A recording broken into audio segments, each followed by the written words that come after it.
at 8:15.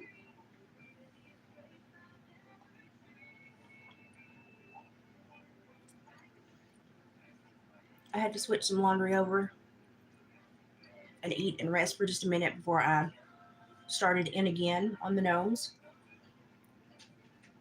Me and the gnomes. Y'all, these gnomes.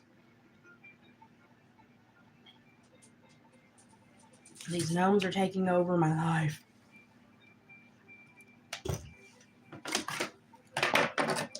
Hi, music. I'm back at the gnomes again. So we shall see. I've got some larger ones to make today. And then I've got some smaller ones to make. David, being the sweetie pie that he was, pre-cut some of the beards for me.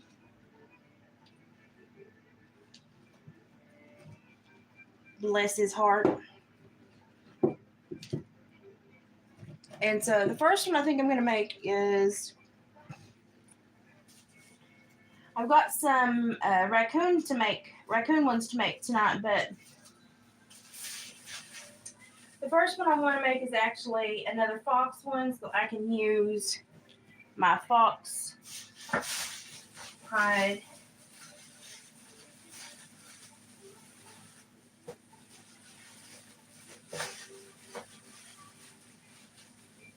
And go ahead and get it out of the way, because I've been making quite a few fox ones, so I'm trying to get it out of the way. Hi, Gypsy. I'm a little bit late tonight, but it's I had to rest for a couple minutes in between everything I was doing, so I had to just rest for a couple minutes. And so I took a couple minutes to just gather myself. And what I'm going to do is, here in just a minute, I'm going to tip the camera down so that you all can actually watch my hands and what I'm doing today. Just so that you get a better understanding of, if you want to try to reproduce these with other things in your home, you can do so. And you can see actually what I'm doing. Well, it will make talking to the comments, like responding to the comments, a little bit more difficult. But y'all know me, I can talk the hind leg off a mule. So I will keep talking about stuff, but I won't be able to respond to the comments as quickly. I'll have to go back and review the comments.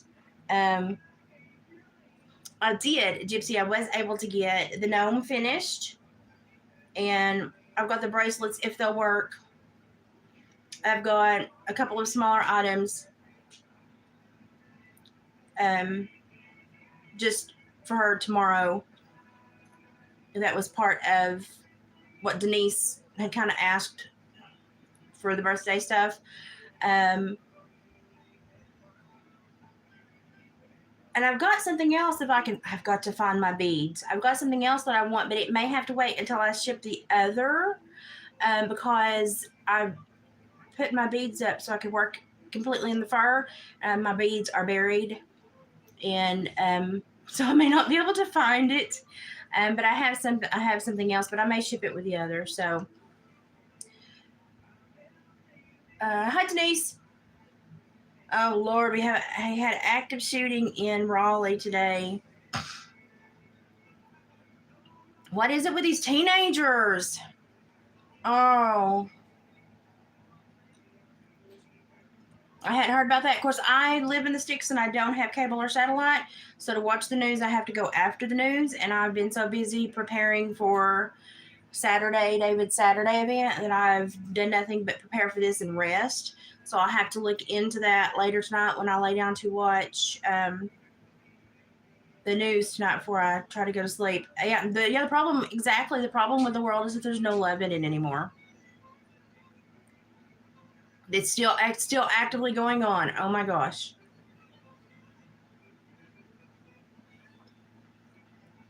I'm a compassionate person, but I believe if you're going to keep cops busy for multiple hours doing egregious things that are going to make you live in infamy, I mean, you just need to be taken care of. And I have the biggest heart and most compassion of anyone, but I have a cutoff point. Hi, Fang. I have a cutoff point for sure. Yeah, Pocahontas. Yeah, yeah. We definitely know who the prince of this world is, don't we? He makes that plain every day.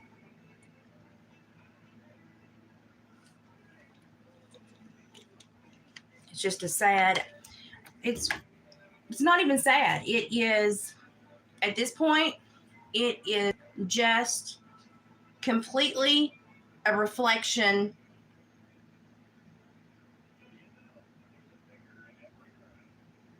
of what we give each other every day. It's just completely a reflection of how much love we don't emit every day, and therefore the world has no love in it anymore. And people always want to say, well, why did God let this happen? Well, okay, if you're going to acknowledge the existence of God, you have to acknowledge the existence of the devil. You can't pick and choose and only believe in one. If you believe in one, then you have to acknowledge the others. Like in native spiritual, if you believe in the Creator, you have to believe in all the other stuff that comes with the Creator. And people don't want to believe in evil, but they certainly want to blame this on God. And I'm like, there's this pesky thing that God gave us called free will. And it's how we show our true colors. It's how man shows their true colors. And our true colors are completely abhorrent. Let's just be quite honest. I need to go have my hair done. Some of my purple's still in there, but it's going back to my red. I think, y'all, if I can pinch enough pennies, then for November, I think I'm going to go get my hair done for the holidays so that I will be pretty for Thanksgiving and Christmas. Just going to get it trimmed up and my reddish brown evened up with maybe some peekaboo purple. I may do some peekaboo red. I don't know. I need to do something positive for myself. I haven't had my hair cut by anyone other than me, and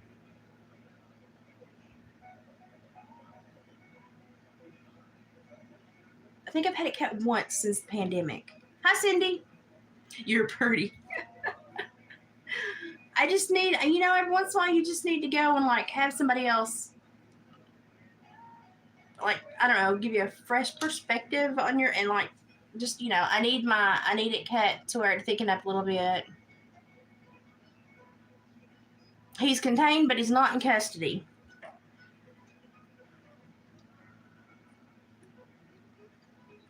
And I dare say if they don't get him into custody, it will be because of an act of cowardice upon himself. And if they do get him into custody, then he'll be pleading insanity. I'm going to have to do a deep dive and look into who this person is now. Always when you see these active pew-pew things, always look at the age, the income, the socioeconomic factors, how expensive the weaponry they have is, how expensive and heavy the amount of rounds and ammunition and additional things they say they are packing on their person are. Be very, very leery and questionable and want to know all the answers.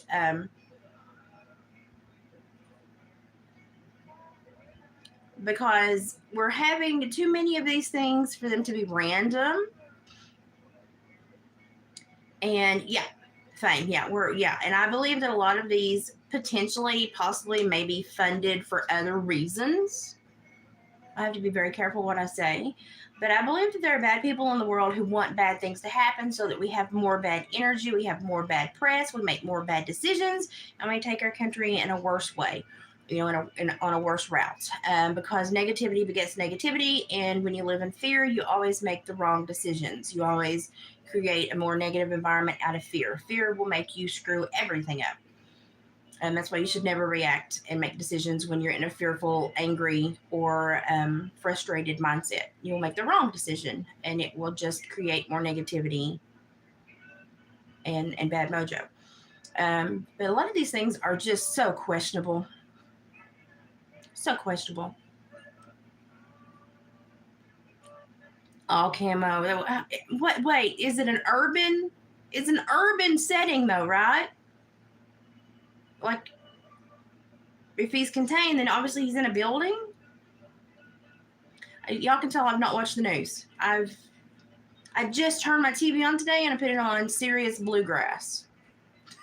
That's the only thing I've turned my TV on today. On the Greenway. Yeah, I mean, if his camo matches, then he's a ritzy boy, because ain't nobody that actually owns camo, lives in the sticks, has matching camo. I mean, we want our camo to match, but we just can't purchase camo to always match. And so we're mismatched as heck around here, because it's just, you get hand-me-downs and second-hand uses. And so if you got all matching camo, brand new camo, and you got all the spiffy stuff, we automatically in sticks go, who bought that for you? East side of Raleigh. See, I want to know where he has lived since the age of 10, 11, the parental. Hi, Anne-Marie. I want to know the parental issues, if there's any in the home, who's had custody, if there's been a divorce, influences, any social media presence online. Yeah, I want to, like, yeah. But I've got so much going on in my life that I can't, I have to pick and choose where I put my energy these days. But I can tell you that a lot of what you see on news media is questionable. But there was an FBI dude on news media the other day, even though the little computer that you fold open that belongs to somebody, there's still an FBI dude, even though from the information they've gotten, the videos, and from the lying on the Pew Pew application, there's enough to, and with tax issues, there's enough to prosecute that person criminally. But one of the head honchos of the FBI, Alphabet Mafia, if you ask me, was on the news last night on mainstream news saying, oh, it's still wrong information from a country with a very aggravated leader right now. How many years are they going to use that? It's like every time you tell us that's where information comes from, it's actually never from there. So when are we going to stop? When are we going to stop this? But, and he's like, it's all wrong. It's just hearsay. No, I'm sorry, sir. Those pictures, those videos, some of which that person posted themselves to very questionable sites, and the application done for the Pew Pew is not hearsay. And I'm just sitting here going, if there is an FBI man on mainstream media trying to say that physical, factual evidence is hearsay, and anyone out there believes him, we all need an IQ test. We all need some kind of format to make sure we're all responsible and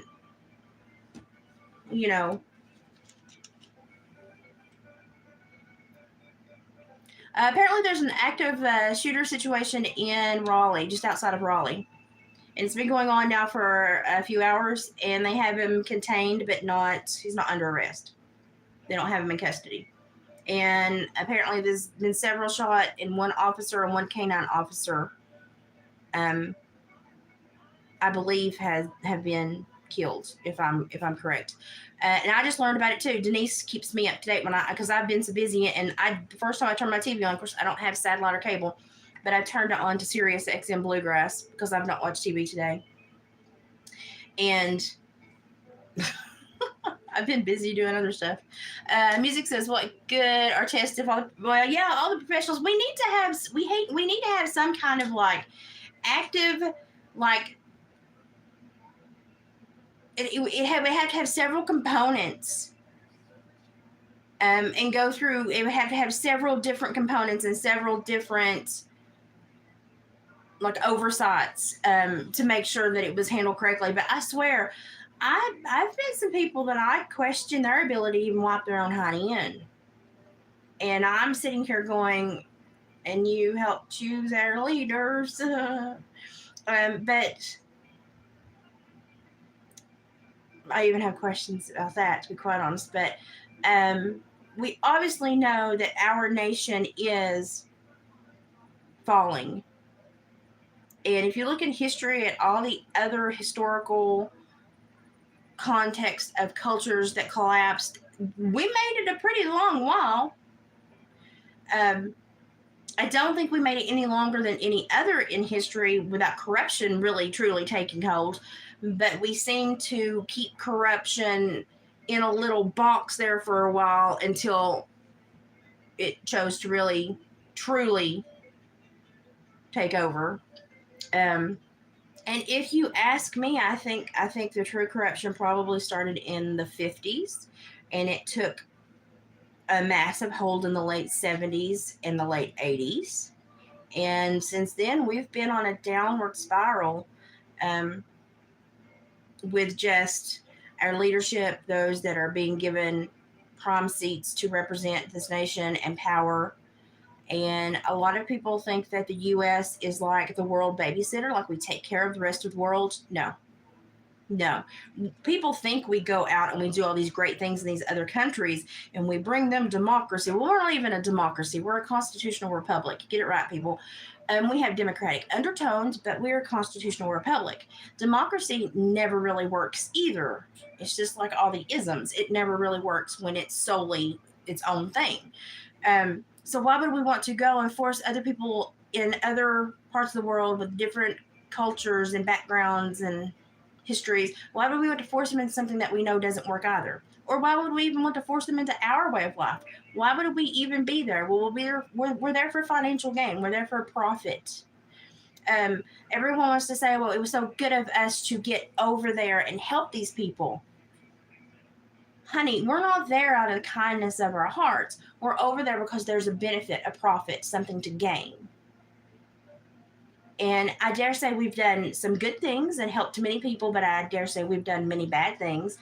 And rather than be the world's babysitter, which is kind of what I, even when I was young, thought the U.S. was, I really honestly think we are like the skeezy uncle that sometimes slips in at holidays to financially extort people and get what he wants. And then he slips back out. You don't see him until he's, ready to gain something again. And sadly, I think that's kind of what our nation has been for a little while. And nobody wants to say that. I want to say it because I want my nation to be something that I can be proud of again. And I want my nation to have better direction and a more positive momentum and less of a financial or a financially motivated view of its neighbors in the world. So I have to acknowledge what I think is going wrong, or I can't talk about how to fix it. So, but I think every nation has their problems, but I definitely think, Fang, a lot of people do not understand the word democracy. And so when everybody's like, but we're bringing democracy to the world, and I'm like, no, we're not. No, we're not. We're pushing our own agenda. It doesn't mean they're going to adopt anything, but even if they adopt democracy, that's still not what we are. We're a constitutional republic, but democracy has failed in every historical context, just like all the isms.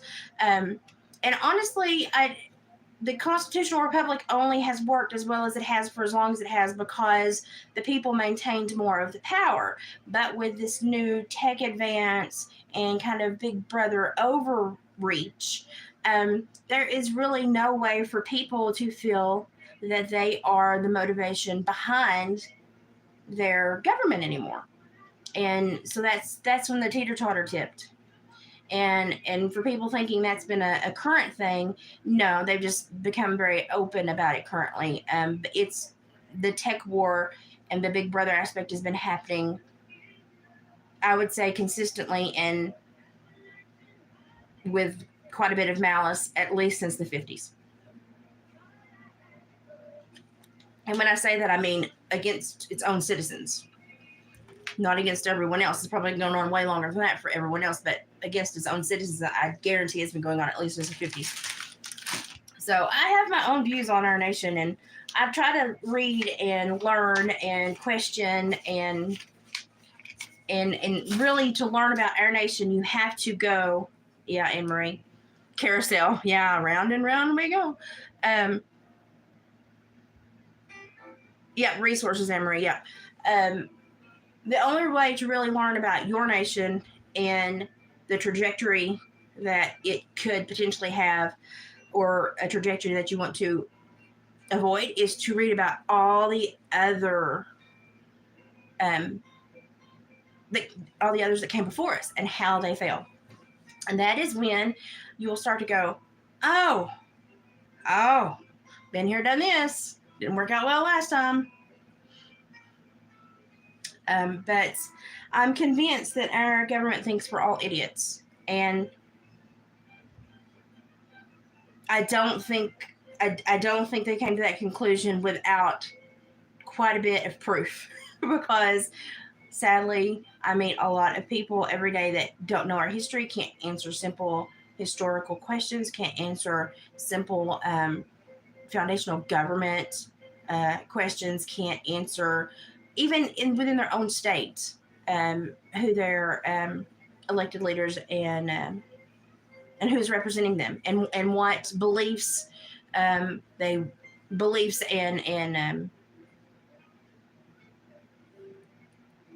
election promises they made, but actually what they're really doing in office, people don't know. They don't know the voting history of their representatives and congressmen, and they don't have a clue. Yeah, I don't drink the Kool-Aid either. When somebody hands me a glass, I go, "Thank you," and throw it over my shoulder because I'm like, oh. It's sad though when you watch if you go and watch people go and question people about our nation and our history and just simple world geography and just simple questions that, like, in 5th grade I knew, and these people that are adults, young adults, and pushing 30, 35 sometimes, can't answer these questions. And it's like, how do you live a life and function? Obviously, because you're there, you have a cell phone, you have a vehicle, you obviously have a job because you're in a public place where it's from like a vacation area where they go to mill around and ask, so they get a good conglomerate of kind of like every representation. And they can't answer these simple questions. And I'm like, that was a 3rd grade social studies question. That was a 5th grade social studies question.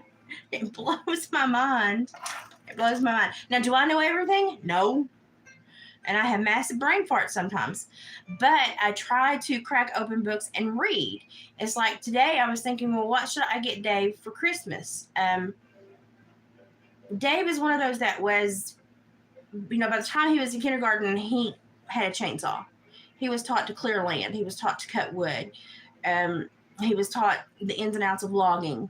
And he was put to work. And that's why he is a big burly man, and that all he knows how to do is work. And when he sits down, he gets tired because the man is 90 or nothing all day long. He's going full steam.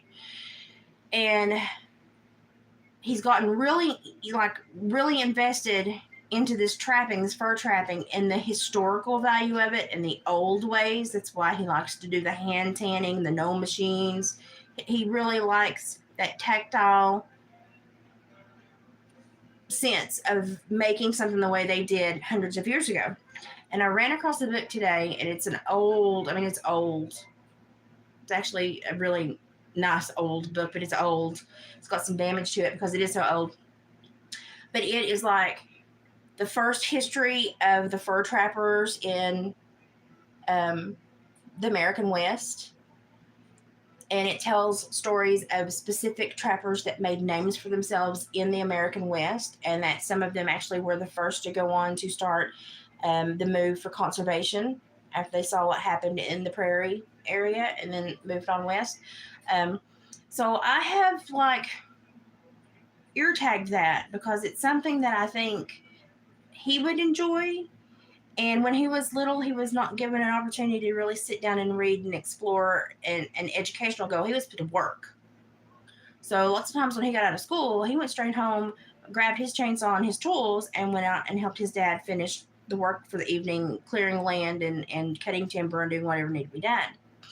So he was not given the life I had, where I went to lecture classes with my mother, and I was taken to the libraries, and I was checked out books every week. And, we did the rotation where education and reading and and putting wrinkles in your brain was a very important thing. And if you liked something, you researched it, knew the entire history of it. He was not given that opportunity. So now that he's really, really grown to appreciate the foundational knowledge of this, I'm trying to give him all of the tools to learn how it started, who created the movements, how the laws were passed for conservation. I'm trying to get all of that so that he can do all that and understand all that.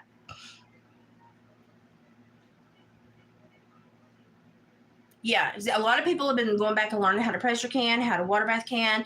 We do it old school. Like, I'm old school where it's like on a propane outside setup with a towel in the bottom so your jars are on top so they don't break.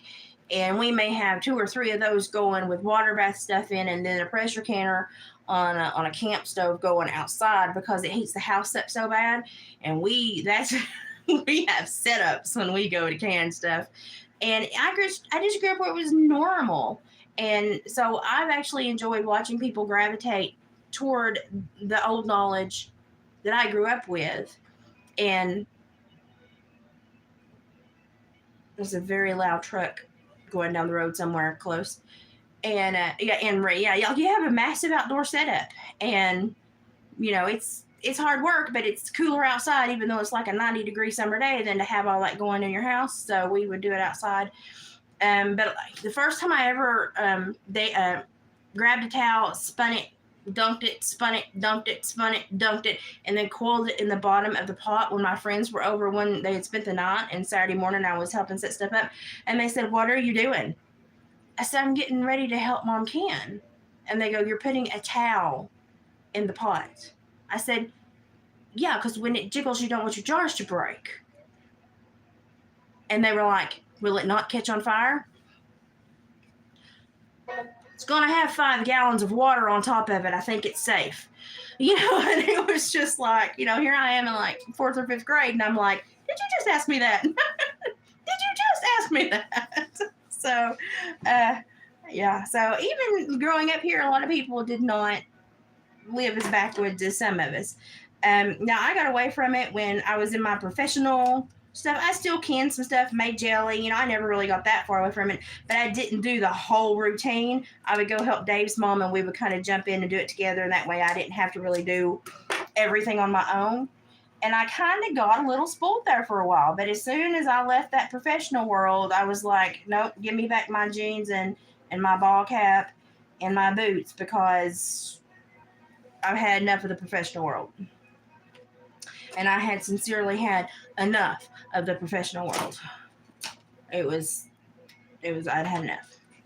You can only take so much of really mean people before it's just time to not be there anymore. And while I was sad at the way my career ended because of my health, and they were mad that I got sick because I was not performing as well for them as I was when I was healthy, but I was still doing like 3 caseloads. So I was irritated, but you know something? Hey, that's what happens. Oh, I saw you. I saw your name. I saw your name. I had pretty nails in the professional world. I do miss my nails, but more important things.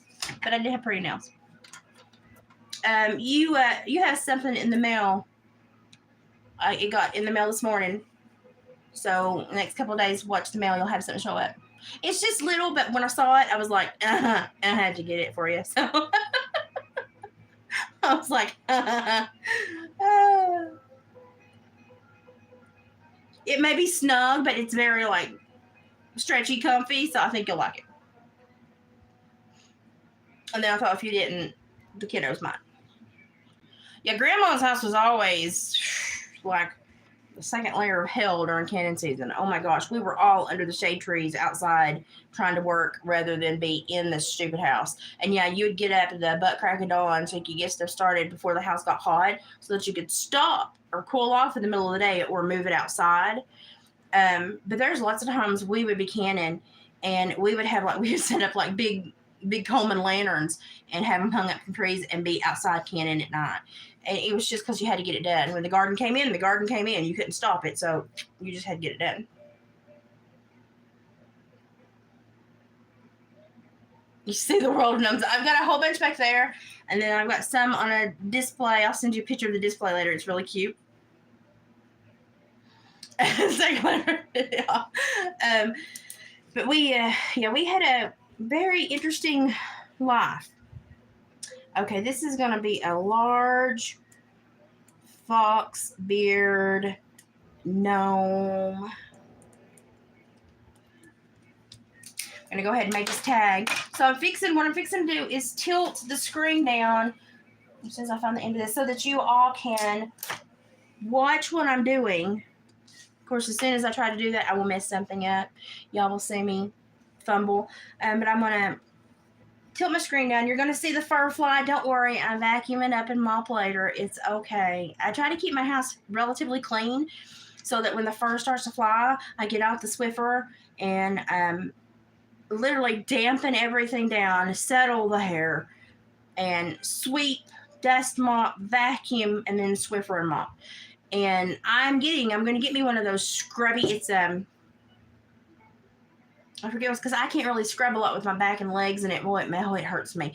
I'm getting one of those, I think it's a Bissell, I don't know, but it's got turning scrubby pads, and then it also has slip pads for steaming, but I'm going to get the scrubby one, and it scrubs and puts out its own little soap stuff, and it scrubs for you and gets your linoleum and your tiles and everything and your wood floors clean. And then you go back and steam them up. I'm getting one. I'm totally watching eBay. And the first time I see a secondhand one that's in good condition, like some rich person bought it and then it was too much effort for them, I'm buying it. Because I'm so tired of trying to scrub, and then I am down for 2 days because I tried to scrub my floors. My body can only do certain things, and I'm learning. I didn't enjoy a lot of the hard work either, but I sure am glad I learned how to do it. Daddy left me the blonde standard bred mare, and my other uncle had the plow, the right plow. He left me the bull tongue plow, which is so hard to control, and I was only 14. No, I take that back. That was the draft horse. When we had the blonde mare, that was when the kids were little, and I was 23. And he said, will you turn up the potatoes and start picking them up? Yeah. I was thinking I'll get on the tractor and just flip them over with the big plow. And then I'll go through with the potato fork and chuck them all in a bucket. Yeah. No. He was taking the tractor. The other plow the uncle had, the only thing I had was the mare that was blind, but she was great. She was Amish trained. The blind mare, she was a standard bred softie, and the bull tongue plow and the harness. And I did have a tater fork, thank God. And he said, oh, by the way, that's when he told me, I only left you the bull tongue plow. Don't cut the potatoes in half, which if you've ever tried with a bull tongue plow it was a test. And I did pretty good, but and Dad always got mad at that mare because he said she never went a straight line. I said she's blind, she thinks she's going straight. But you had to say G and ha a lot when you were with Softy because she didn't know. She was just walking. She thought she was going straight. So there was no quiet moments where the horse was following its path from before because you couldn't see it. So you were constantly G-ing and hawing with Softy. So there was no quiet moment. So you were out of breath, G-ing and hawing, trying to keep up with the stupid plow, keep it turned at the right angle so it wouldn't split all the taters, but it would throw up the earth. It was a mess. And watch the horse because she would just keep going and drag you into the woods if you weren't careful. So it was, I got the hard job that day, but I did it. I got it done. And we always made fun of Softy because Dad always said her rows are crooked. I said, she thinks they're straight. She's blind. You hauled when you should have G'd, or you G'd when you should have hauled. And he would be like, yeah, I guess. We turned her out one day and she followed the pony around. She had a pony that was like her seeing eye dog. And somehow that little pony abandoned her and she got stuck in the swampy part of the pond. And I was like, oh, great. Our favorite horse is going to drown in the pond because the stupid little mean pony left her at the wrong time. And she could hear me, and she knew I'd come to help her, but she didn't know which way to turn to get out of the pond. And she was starting to get tired, and I was like, oh, great. Well, I can't get nothing to help pull her out until I get her, about 10 more foot closer to the edge of the pond. So I was throwing mud clots at her, telling her to gee and haw, and she was like, okay, and she was trying to throw her shoulders and get her feet up under.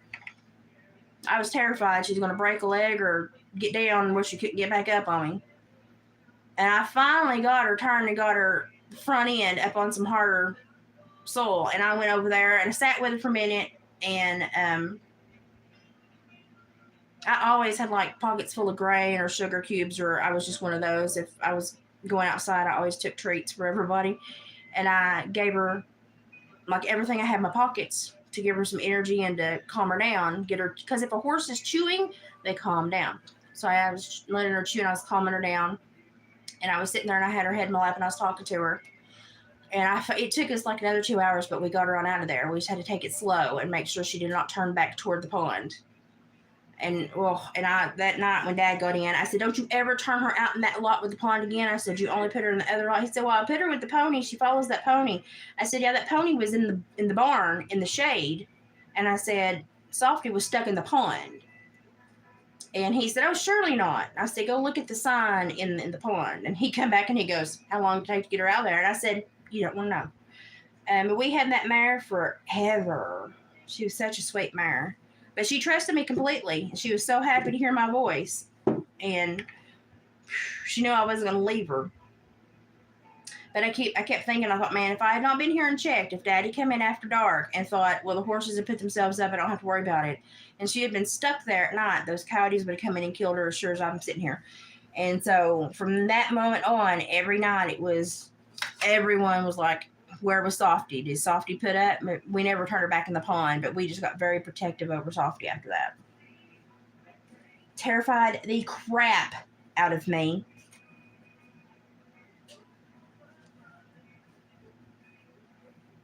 Let's see. Okay. Now, if y'all are ready, I'm going to tip this down.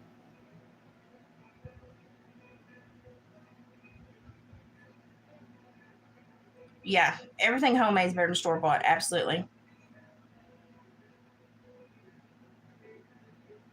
I'm telling you, if you need knowledge of the old ways, the best thing you can do is buy the Foxfire books.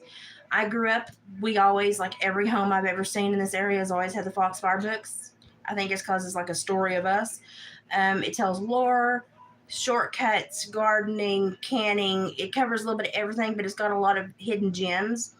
And the Foxfire books, a good ball canning book that will tell you everything, and North American edible plants, and medicinal herbal plant book. That's about all you need. And otherwise, you just got to get out there and start turning the pictures, identifying it, and turning the pictures in the book into actual memory pictures of the plants that you see on the earth. And once you do it a couple times and identify them, it just sticks in your brain, and you will have that knowledge. I have been putting up heirloom seeds from generational old farms that never use anything modified. I've been putting those up now. Every year I replenish what we use. Because if you get the new seeds, they'll give you one plant, but if you harvest the seeds off that plant, they will normally not grow another plant. Monsanto.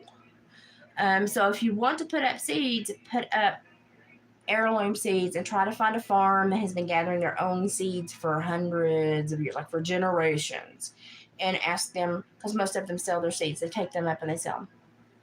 So I normally try to get bundles of 13 to 26 different types of vegetables.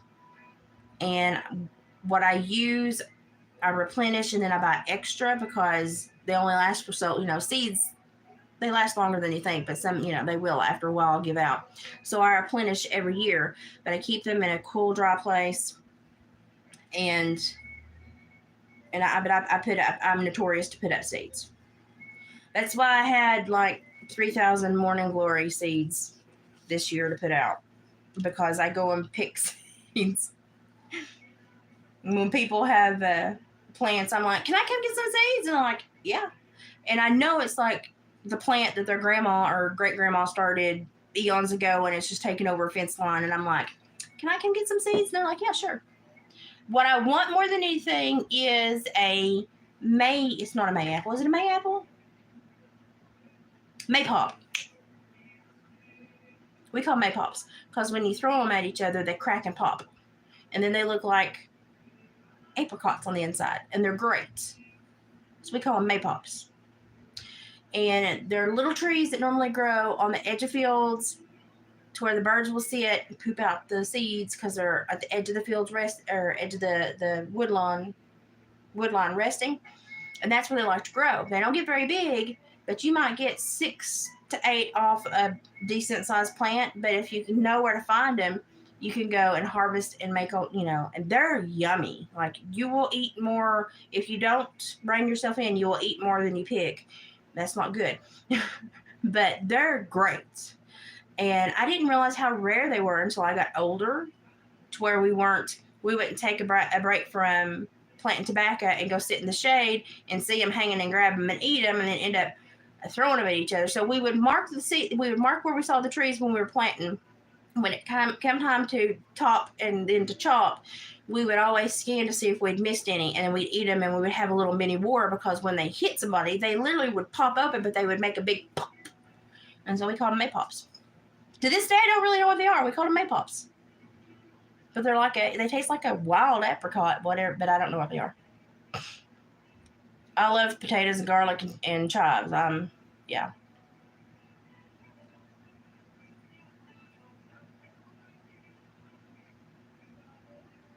Denise is coming in with my links for everybody. If I can make it through tomorrow I meet Gypsy. We're going to have lunch. I'm going to have a quiet couple of hours out. Kim's driving me because David's got to load the Jeep. And honestly, I'll be glad to get away from the gnomes for a little bit and just to get out of the house. But then I'm going to have to come back and rest because Saturday's going to be such an excursion. And I'm just like, got my fingers crossed that my body does well. And Saturday morning I wake up and I know I can go, and it's only like a 6-hour vendor sale. So I'm like, okay, I think I can do that. It's just maybe 40 minutes from the house. I will have no option to come home if I get bad. I'll literally just have to crawl in the Jeep and lay down. So I'm hoping my body will hang on and I get to go because I really want to.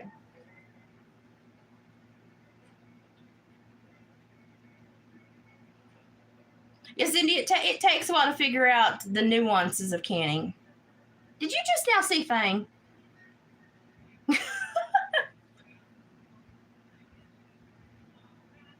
Oh.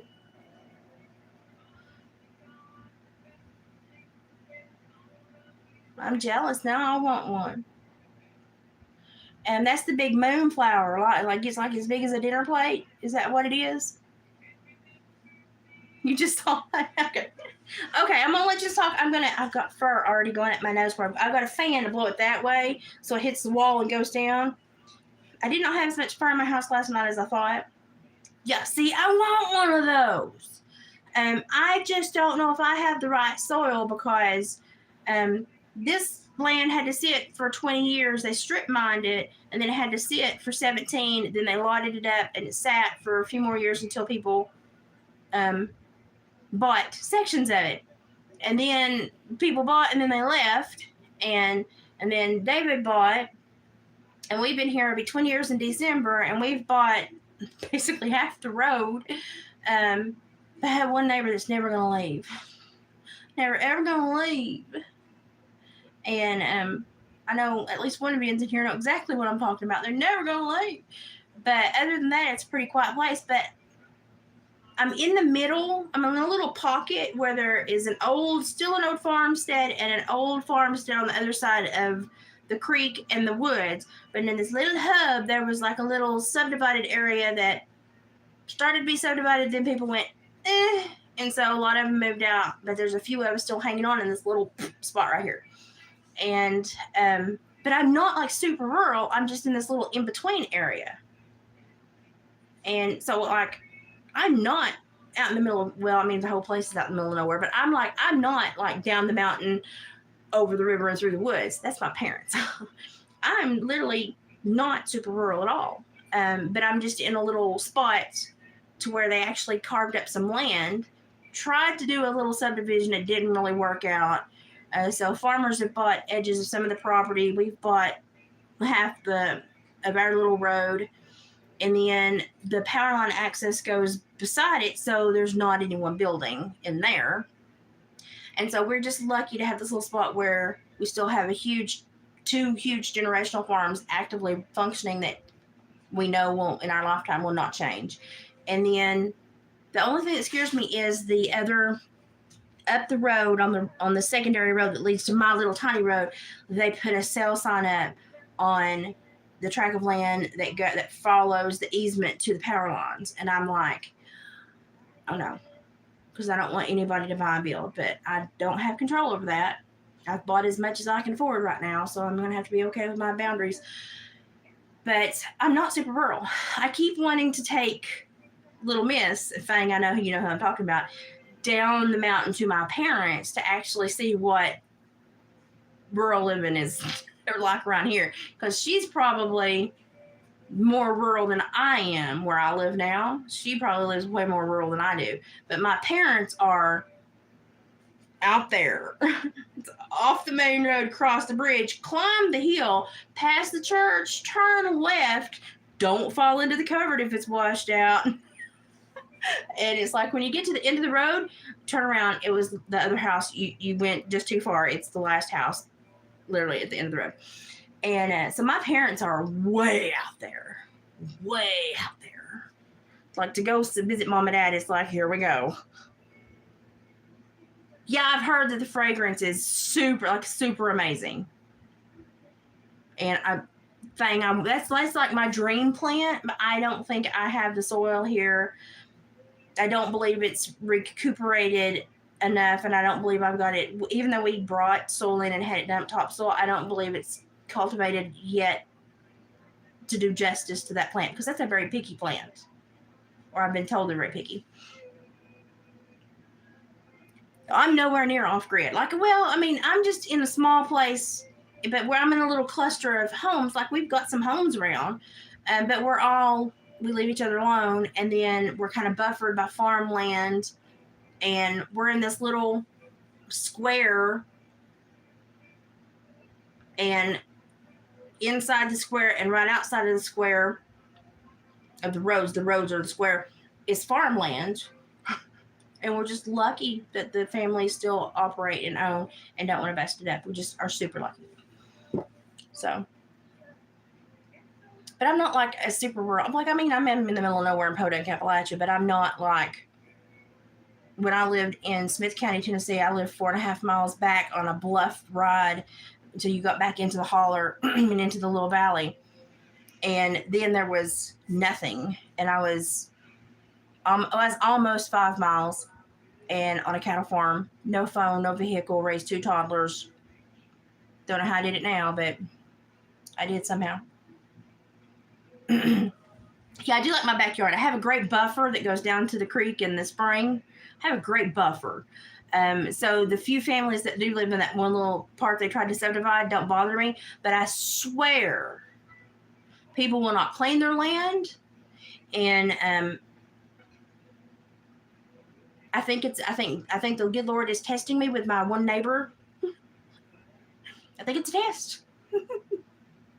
And I'm like, I have one neighbor. I literally have one neighbor that's really close enough for me to really give a crap about. But now when the farmers and everybody turns their dog loose, they somehow always find a way to my house, because I told you I had the one that was still on porch decor off my porch this year. Yeah. They go to the spring, they go follow the creek, go to the spring, and that's because everything travels up the creek in the spring, and then they end up coming through my yard. They get through the fence somehow and then realize they're trapped, and then they have to find a way out because we're fully fenced. Hi, Claire. What irritates me to death? I have a question. If you know, I have an apple tree. I didn't expect it to grow through a corn bucket, and it grew. How can I keep it over the winter? How cold does it get where you are, Anne Marie? Okay, I'll start doing this while I'm waiting for that. I'm gonna glue the fox beard onto this. And I'm going to do it high enough to where I hide that knot and give him a full beard so that his nose goes at the very top so that he looks like he just has a little hat at the top and he's going to be a big, tall gnome. But that's why he will be a little bit more expensive than the others because he will have more fur. And that's just the price you pay. And if David told me if I ran out of the fur that I had in here, that he would get one of his coyotes that he did not think turned out the best in the world and carve it up for me. So I'm trying to be careful and not overuse the fur because I want it to stretch as far as possible. But I am aware that if I need more, my husband will magically make it appear. So I'm also making sure that I make them look good as opposed to skimping. I don't skimp.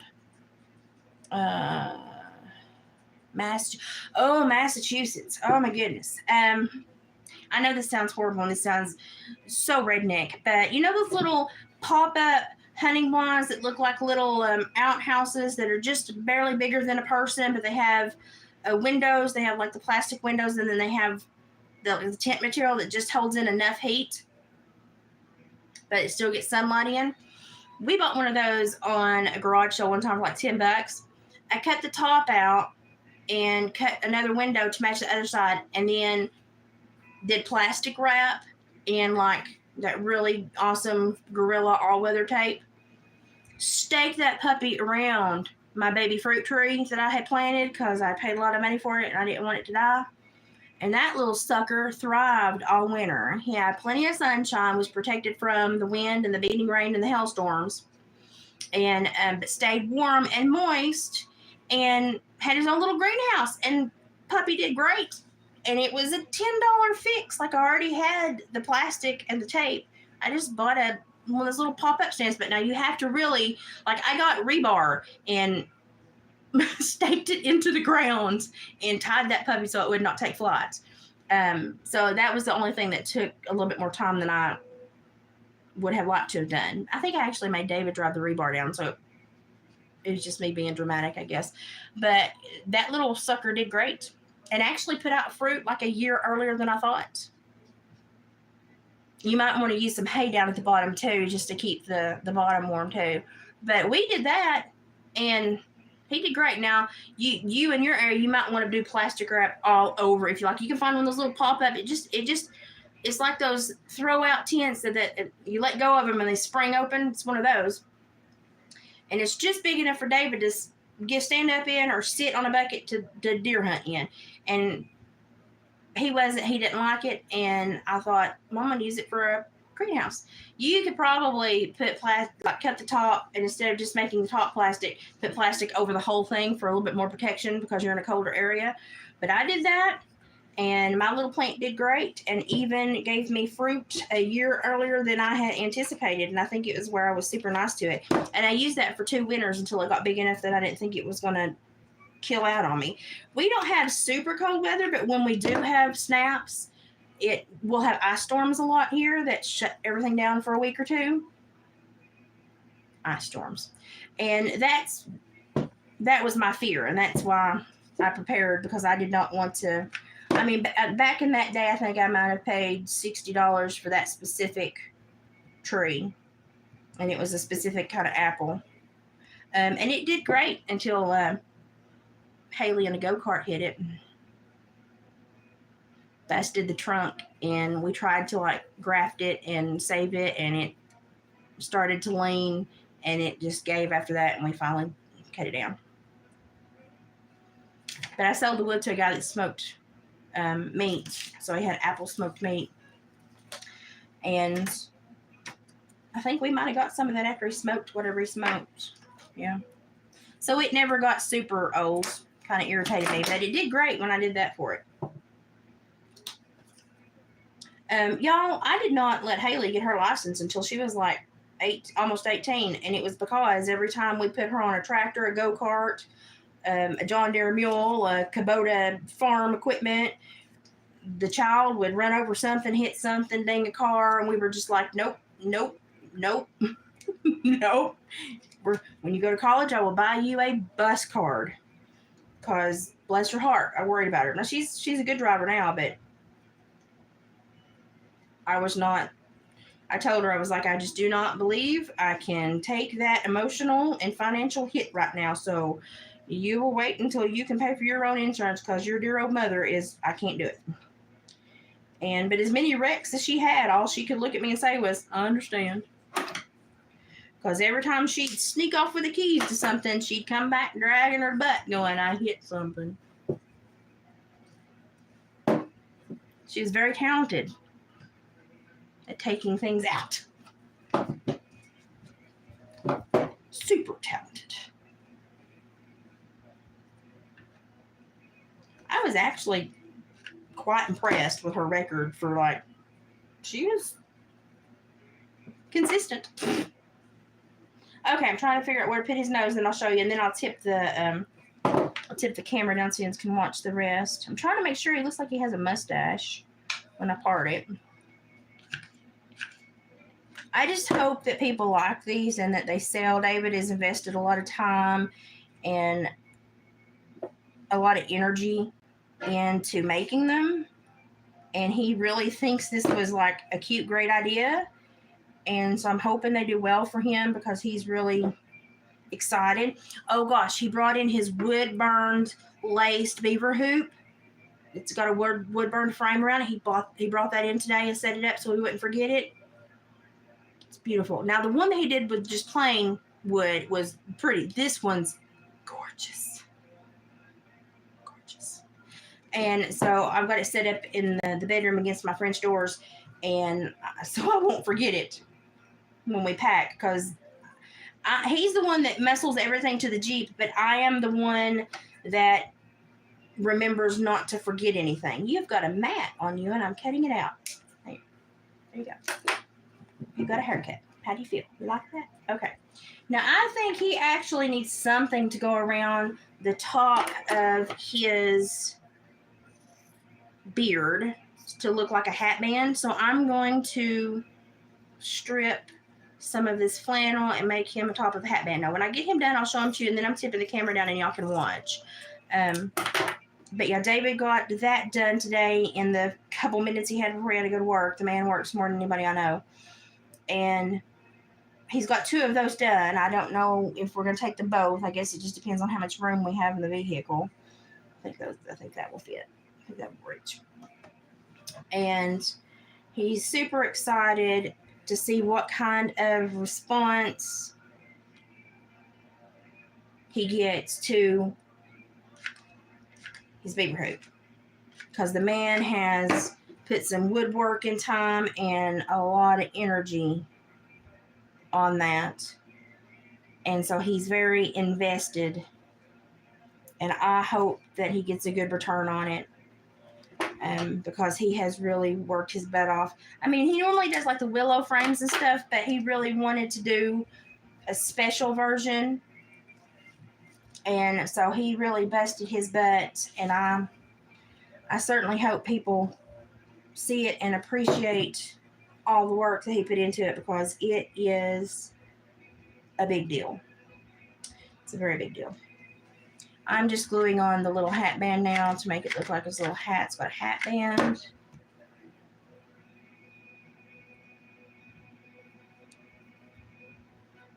And I'm not trying to make him look perfect. I'm not trying to make something. It's a gnome. I don't think if he were a real creature, I don't think he would be at home going, oh no, I've got to put a better hem on that. He would just throw a weed or something around his head to hold his hat in place or something. So I'm making them super rustic. I am using the Gorilla Glue fabric glue because I do not like for things to come apart. So I don't skimp. I use the expensive glue on crap. And I've gotten to where I'm doing a lot more hand stitching than I really care to do. But there's a lot of stuff that I don't trust glue, and I hand stitch. I need a hanging light in my living room, and so I bought me just a hanging light cord that has a power off and on it. And so I'm fixing to hand stitch a lampshade. So I'm going to buy an old lampshade for $1 or $2 at a yard sale. And I'm going to take it apart, and then I'm going to get the fabric and stuff that I want on it. And I'm going to make myself a hanging lamp. And I hope it goes well. And the light cord, the hanging lamp light cord with the 2 little prongs that holds the lampshade on, it was just like $8.50. And if you look at hanging lamps, them little suckers are like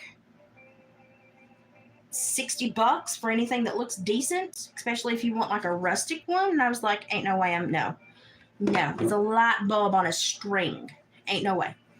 And David said, well, why don't you make one? And I said, okay, fine. So I'm making one. So I bought the lamp cord, and I got one that had an on-off switch on it, so I don't have to plug up and unplug and plug up and unplug.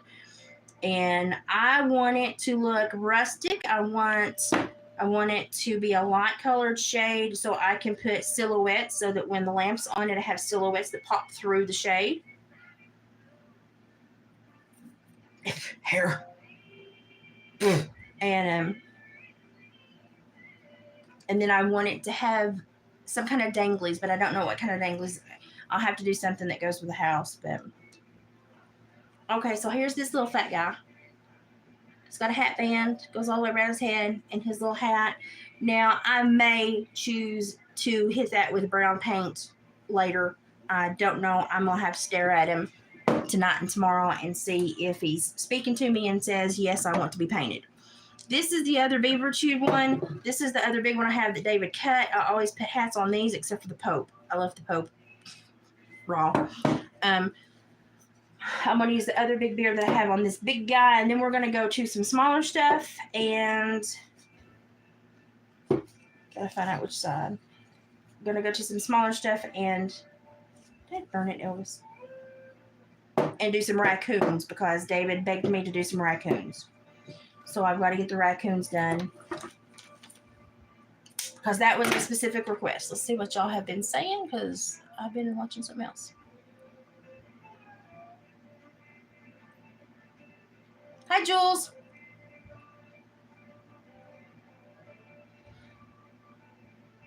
We're expecting a cold one too, and I've been telling y'all that black bear that they got during archery season, they brought out for David to help cape it out, and we got the meat out of it. It had already 5 inches of gristle on its back and shoulders, neck. And it wasn't even starting to really get super fat for winter yet. They'll put on the most of their weight in the next month before they decide to really chill out for a while. So they get in a real hard press for food for the next month or so, month or two. And then they'll kind of, they stay active pretty much all year, but they will disappear during the really big cold snaps because they hole up in a cave and go to sleep. But that one already had 5 inches of gristle and fat on its neck. That is an indicator, and its pelt, the undercoat of its pelt was so thick. And that is a huge indicator that those animals know winter's going to be rough. And the first couple of squirrel that were harvested, and y'all know my husband is a squirrel and dumplings man. It's actually really good.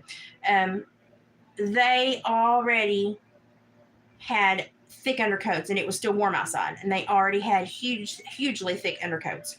The animals are telling me it's going to be bad this year. It's going to be bad. So y'all be prepared. I think it's going to be a massively cold winter this year. It's going to be a humdinger. Okay, let me see. I saw Jules in here. Jules, it's nice to see you. Okay, I'm going to tip this down so that you all can watch my, watch me actually do this and watch me cut all this hair and watch it fly everywhere. Please, I clean my house. Don't think it's horrible. But I want y'all to watch so that if you want to make some of these, you can start looking in your yard, in your home, old shirts that you don't want to wear anymore that have cool patterns, just extra stuff so that you can make these and make them for nothing. Make them as cheap as possible and really have an individual home decor that is yours, that you made, that people come in your home and nobody else has it. People come to my home and they're like, whoa. And I'm like, yeah, you can't find that in anybody else's house, can you? So I enjoy that. I'm just hoping we don't have an ice storm this year. We had one. The last really bad one we had was the kids were in high school. They just started high school.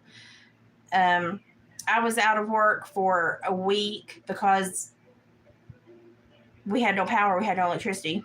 We shut all the house down and left a heat avenue to go to our bathroom to keep the toilet from busting. That's how cold it was here. And rolled that fire in the wood stove, and we all lived in the back bedroom, the mud room, and then we would jet through the mud room up to the bathroom, use the bathroom, and then come back down. And we did board games. We had headlamps. We had lanterns. We had my oil lamps. We would charge our cell phones in the truck. Even the first couple of days, David couldn't get his huge four-wheel drive old Chevy out. My bonus dad that used to live across the way, he passed away a few years ago. He brought his tractor out and checked on everybody and made sure everybody had enough food and stuff. We shut the fridge down and put a big Tupperware bin and buried it in the snow and made a redneck fridge. And yeah, that was. I think we were without electricity for 5 days, and it took about 8 to really get a snowplow down our road. But David somehow got my vehicle to the end of the road, parked it, and Farmer Smith up the road he's got a big hay barn, and he's got a big pulling spot. So David somehow got it up there and parked it, and then he would get up in the morning and take me there, and if I could get just a quarter mile onto the state road, I could get to work. But my boss called me. I'm sitting with like underwear wrapped on my head and socks on my hands in the back room with the kids, trying to like stay warm and read books and keep them. We pulled mattresses in by the wood stove so they could sleep that close to the stove. It was so cold. And my boss called me. He's like, where are you at? And I'm like, dude, I called in. They've issued a state of emergency here. I can't get out. I can't even get out of my driveway, let alone out of the secondary road, out of the other road. And I said, the main highway's not even clear. I said, they're finding people passed away with signs at the main road saying hungry cold family. It was horrible. And my boss was like, well, I really need you in Knoxville to do a parole hearing. I can't drive an hour and a half, 2 hours. I can barely get out of my driveway. Are you going to come dig out 2.5 mile road so I can get to the main road? I don't think you are. And he said, well, I guess I can do it since I was like, yeah, you're in the valley of Knoxville. I guess you can. You didn't get as much snow. They had a natural disaster, like a state of emergency disaster, so we could get funding. And he was wanting me to come to work. Idiot. I worked for some idiots. And so he got permission to have the revocation hearing in an outside visitation place. And he was on one side of the glass, and the hearings official and the offender were on the other, so that he could still have his cell phone, because he had to turn it on speaker. And I prosecuted that parole hearing from my house when I had like 3 pair of underwear on top of my head, trying to stay warm. I didn't even have a file in front of me. I did it from memory, and that warrant had probably been open for 10 months. So I was good at my job, but boy, he ticked me off that day. I mean, I said, you really want me to like put my life in danger to come do something that you have worked at the state for 21 years and are 5 minutes from that particular county jail and can do that? And he's like, well, I can always put it off. And I said, yeah, and then they'll send him to Northeast, and then I'll have a 4-hour trip to prosecute a 15-minute parole revocation hearing. I said, that doesn't sound smart. And so he set it up to where he could be in the visitation bay, and he turned on the speaker, because they record all the parole hearings. And so as long as they could hear my voice and get a good sound quality, that was all that the revocation officer wanted. And I prosecuted that via phone while I was at home hugging a wood stove, telling my kids to shut up, I'm on the phone. and sitting there with literally underwear wrapped around my head to stay warm because I'd given the kids all the toboggans. And I was going to bed one night, and I was putting my clothes for the next day at the bottom of the bed under the covers. And Haley's like, "Mom, why are you putting your clothes in your bed?" I used to work at a wilderness boot camp where we lived in open air cabins that only had like half walls and plastic during the winter. So you know how to heat your clothes up. That you put them in your bed when you sleep at night, and then as you generate body heat, it warms your clothes up. So when you get up the next morning, you put on warm clothes instead of cold clothes because that hurts. And I said, "Honey, I'm putting my clothes under the covers so that they heat up while I sleep tonight so that in the morning I get to put on warm clothes." And she goes, "That is so smart." And I was like, "Yeah, it is." And she's like, "Oh my God." And I'm like, "I guess I didn't do y'all justice because y'all should have known that." But she thought I was just like super smart after that, which I thought was hilarious. We have a furnace. And then we have such a small house, we just use window units during the summer. But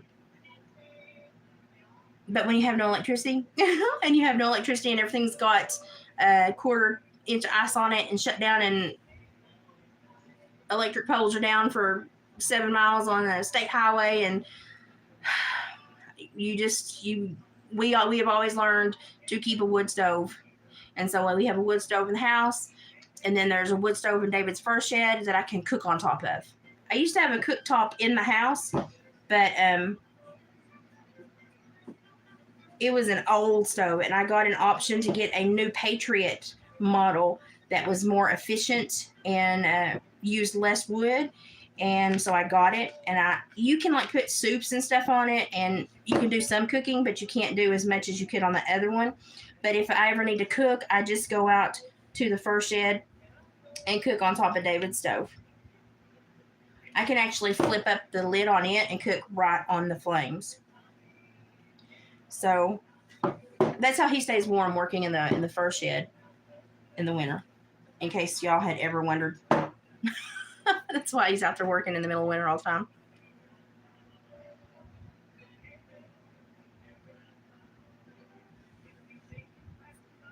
Good grief. We've got a metal sheet, but what we did, instead of having to build like a big hearth or anything, when you live in the sticks like we do, what you do, if you want that wood stove to generate enough heat for that room and other rooms, you pull it out about 3.5 foot from the wall. And that way you can put up a fire safe if you want, fire safe edging if you want. I've just got tongue and groove, but I've got my wood stove pulled out where it's like in the middle of the area. And that way you can put a blower behind it in the winter if you want one, or even a fan if you don't want a blower. And but it's out, and it generates into the center of the room instead of up against a wall, and it doesn't, like, the heat doesn't get trapped in anything. So sadly at night, like sometimes the stone and stuff around the fireplace will hold the heat and keep the house warmer longer. I don't have that. So I have to get up and reload my stove during the night. I don't mind it though, because I'm awake all the time anyway. But it stays out, and so the heat is more centrally located and it flows freer. And then if it's a really cold day and I've got the stove rolling and it's keeping this side of the house too warm, I'll turn on the blower, and then I'll hit my furnace just on fan and circulate all the hot air. So it takes up a lot of room in my bedroom to do it that way, but then I can dry clothes around it. I can hang laundry lines around it. If we ever have an ice storm, we've got room for mattresses and then dog beds around it for animals and stuff. Hey, there was one year it got so cold, we brought the mini jack in through the back porch and into the mud room, because even though he had a heat lamp and a winter blanket, when the electricity went out, I didn't think the winter blanket was going to be enough. And we only had him left because we had sold the mares. We brought him onto the back porch. He was shorter than my kitchen table. He was tiny. He was a miniature Mediterranean jack. Brought him on the back porch. He'd been in the house before. Don't ask questions. It's just how we live. And he stayed in the mudroom that night. And I tore big cardboard boxes and put on the floor and put some hay. And after, I think he stayed for 3 days. Never bothered anything. He's a sweet little guy. We left the door open so he could look in. He knew not to cross over the threshold. He was like, hey, thanks, appreciate it. It's warm in here. And we was like, yep, Stormy, you be a good boy. And so he just hung out in the mudroom, glad to be warm. And then when we cleaned it, every time he'd potty, we had the pitchfork and we'd pitch it out and throw it and like launch it over the fence. And he stayed there for 3 days. Hi, Marty. Hey, Dusty. And wool blankets are great unless you get them wet. But yeah, wool blankets are great. And then after it cleared up, we moved him back to the barn. Like, he got off the porch and meandered himself back over to the barn. He's like, okay, peace out. I'm going back to my house. No, thanks. And we threw away I think we burnt the cardboard and everything that he stood on for the couple 3 days. And then I did a switch and bleach, which is just bleach water clean on my floor. And at the time, it was just painted subfloor because we had not decided what we were going to put down yet, thank God. And then we put linoleum down. So I did a switch and bleach and sanitized it, which he really hadn't made a mess. But I just felt better doing it and sent him on back out. Now, my mudroom right now, I lovingly refer to as Chernobyl because it's got all of the hunting stuff in it, all of David's bibs, waders, boots. It's where the big trash can stays to hang on to the garbage until he takes it off. And it is where we hang all our extra clothes now. I call it Chernobyl. It and my craft room are never, ever going to be clean again. Here's this big dude. And again, I think he needs, well, no, he's fluffier. I don't think he needs a hat band. He's fluffier. The other one was not as fluffy. I like this guy. And because he has got a finer quality pelt on him, he will also be a little more than the little tiny price. And I'm just trying to, it depends on how big they are and how much fur I use and the quality of the fur that I use, because that's what dictates my prices, because that fur takes a lot to tan and make it. So y'all know that. I can't let it go for nothing. So he will have a little bit of a price on him. And he is a fox beard gnome.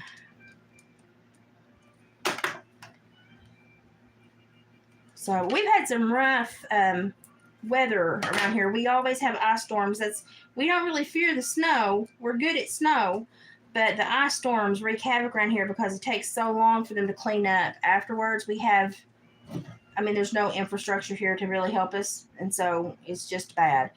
But when I was a freshman or sophomore in high school, I think freshman, we had that blizzard where we had like 10-foot snow drifts. We had 6 feet of snow and 10-foot snow drifts. I had a St. Bernard dog. And he helped me keep the lambs and stuff at the barn safe. And I had to wrap my barn in Tyvek and hammer it in, clean out, and like sweep my barn floor to where it was nothing but dirt, and take a kerosene heater into my barn, which freaked me out, but I had to because my ewes were lambing and my lambs were going to freeze to death if I did not immediately stay in the barn, sleep in the barn, and immediately dry them all out and get them up and going and their blood moving because it was so cold. So I lived in the barn, and I would curl up with the St. Bernard, and we would sleep until we heard a ewe in distress lambing. And that was the worst. I was out of school for a month. I was out of school for so long that I forgot my locker combination. We went to school all summer that year. So here he's done. And after the second big day of snow, and we had like 6 foot of fresh snow, I let the dog out of the house, and he went bounding off the porch and disappeared. He was a St. Bernard, and disappeared in the snow. And then he came running back like, what is this crap? And let me out of it. He did not like snow. And I had to dig a path to the barn, dig a path to the taxidermy shop, dig a path for Mom to get off the porch and out of the carport. And it was horrible. It was horrible. But I've always lived in houses that have had big wood burning fireplaces. So, yeah, And natural gas is super expensive right now. So thank God my husband is a lumberjack and we've got like 2 or 3 winters worth of wood put up. But I think it's all by design. Okay, now that I've talked and I've done 2 of the big ones, I'm going to start on smaller ones. We're going to start using some of this raccoon fur. I've got a smaller piece. Yeah, wood stoves, once you get used to wood heat, you never stay warm in anything else. It kind of ruins you. I've got this little piece of fur. It's just that big. It's just a lot of fur. I'm going to try to do 2 smaller ones. So I'm going to tip the camera down and let you all watch what I'm doing so that you all can make these on your own if you want to. I'm going to try to use 2 of the smaller ones that have the pointy, the wood chewed, the beaver chewed stuff. I'm telling you, my husband said he missed his call and he should have sold those little bundles at like all the trail riding facilities for the campfires, because when he rigged it out, it was like $40 to $50 depending on it, and all his wood was well seasoned, but it depended on if they wanted a certain sprinkling of different types or if they didn't care, and it was just as he cut it. And if they wanted it ratioed out, then they would pay a little bit more to have whatever type of wood they wanted. If I'm ever super cold tonight, I will put poplar in my stove. Like if I wake up and my house is cold and I'm like, shoot, I slept too long, I need to put more wood in the fire, I will get up, and if I've got a good bit of cold, I will put a piece of poplar in there, because that sucker, that or hickory, you have to be careful with hickory, that sucker will take off and will heat up the house in no time. And then once I get that burned down, I'll lay me a big old piece of oak on there and it'll slow burn for a while. But you got to know your types of wood and how fast and how hot they burn. And a lot of people don't know. We might use a little shaving of pine to start a fire, because I don't use anything unnatural to start fires with. I'm good. And but you don't burn pine, because pine burns so hot and it's got so much tar that the creosote, you'll burn your house down. So you might use it like if you have an outbuilding to burn in, that's fine. You know, you burn an outbuilding down or a lean-to shed or something, it's not a big deal. But you burn a house down, it's a big deal. So we never burn pine in the house. We might scrape pine shavings, or I might get a little scrape of pine tar to start a fire if it's like I need one started right then. But normally I just make me a little pile and start it.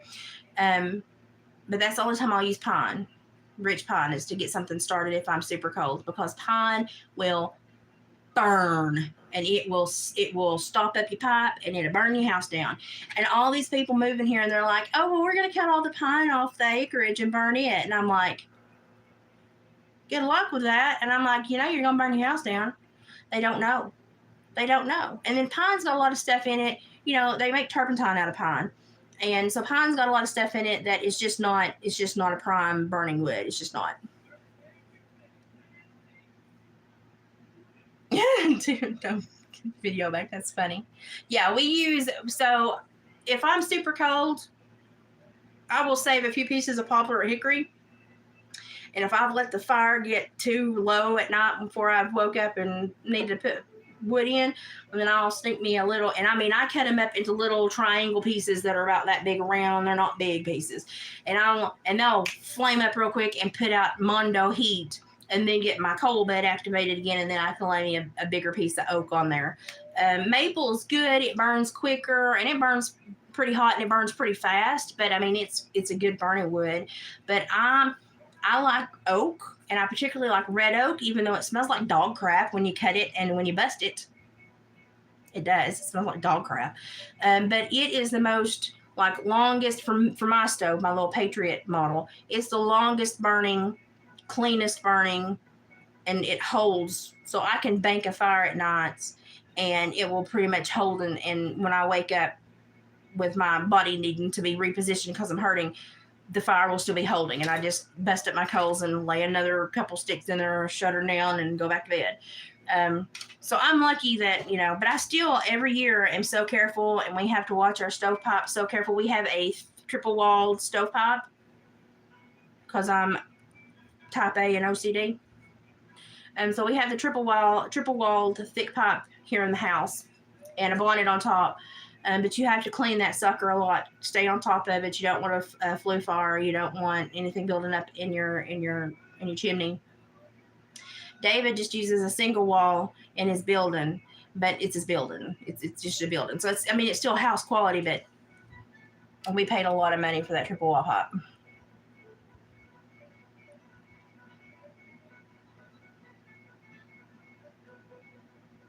Yeah, very small amount of thing. Yeah, and a lot of people don't know that. So they come in, they move here, and they're like, well, we're just going to burn all the pine we're cutting. No, you're not. No, you're not. And then they figure out, oh, and I'm like, you know, whoever cut it and hauled it should have told you you can get more money in other ways for your pine because it's not burning wood. But, you know, these people that move here, they think they know everything.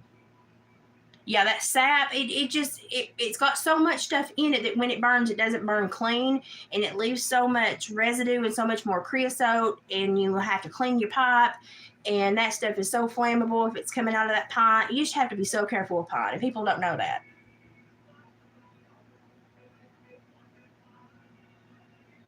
Oh yeah, woods, all Emery, all different woods burn differently. That's like if I start a fire, I will use normally very finely. David will take a hatchet, a little, and make me little strip fire starters. And so they're about half as big as this, and I can stack them and put a little bed of, like, we pick up all the dried bark when he's busting our wood and splitting our wood. We pick up all the remnants and put in our kindling boxes and stack our kindling boxes, and that's our kindling for the year. We waste nothing around here. And so I'll put a little bit of kindling and then lay my little strips, and when it starts going, then I'll lay my big piece of wood on top and it'll take on off. I don't have a huge giant wood stove, but that one will run you out when it gets hot, so we don't need a huge one. But every wood burns differently. Hickory pops, and if I'm cold and David has cut some and nobody bought it for smoking meats or something, if I'm super cold, I will run and get a piece of hickory and heat my house up, but it will be a small piece. But it pops the whole time it burns, and I don't like that. But I am a red oak. I'm a red oak person. Even though it stinks up to high heaven, it just burns so nice. So I'm a red oak person. Okay. See, y'all are just learning so much. Yeah, pine is a good building wood. It's and honestly, even if you sell it at low dollar, you're always going to be able to. Somebody's always going to want to purchase the pine, always. So I don't know why they thought they were going to burn all the pine. They were like, we're just cutting the pine trees because we like the hardwoods. We're just going to burn them all winter. And I was like, no, you're not.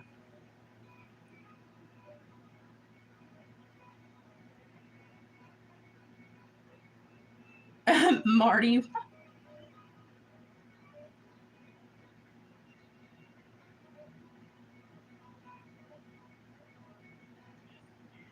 A lot of people don't know this stuff, but I mean, my husband was he worked in the logwoods for a long time, cut firewood for people for decades, and of course my son is an arborist, so he's in trees every day. So we just have a lot of weird knowledge. We're just weird people. Okay, tipping this down, so let's watch this. You can see my fan that I've got rolling because I'm burning up. Okay, all right, actually that's pretty good. Okay, so I've got my strip of fur. This is gonna do 2. So I'm trying to find, I've got one that's a little taller than the other, so I'm gonna cut it about like that. So one is gonna be just a little bit longer than the other. So I'm gonna come through here and I'm gonna split the hair because I want to cut mostly just the hide and not all the hair, because then it's gonna make a mess anyway, but I'm trying to reduce the mess I'm making. So I'm going to come through here. I'm going to snip right through here. And I try to snip close to the leather hide and not the hair. So I leave as much hair intact as possible. Then when I do that, I pull this, because eventually I will comb it and make little top knots for some of them to have little top knots on their toboggans. So I pull what little bit. And you see I only had a little bit of hair come out. I pull what little bit of hair comes out. And this first guy is the smaller one. So I'm going to look at where David's got the holes drilled right here. Let me put this right. Let me scoot this up here a little bit. Okay. So I'm going to look and see where David's got the holes. So I want it to hang straight. So here are the holes under each finger. So I'm going to basically be working right off center of that crack right there. And I'm going to see how high I need to set it. Okay. So he will need to be about like that. Okay. I'm going to put my glue, and y'all, I do not skimp on the glue. I do not want these to come undone. So I put quite a bit of glue on there.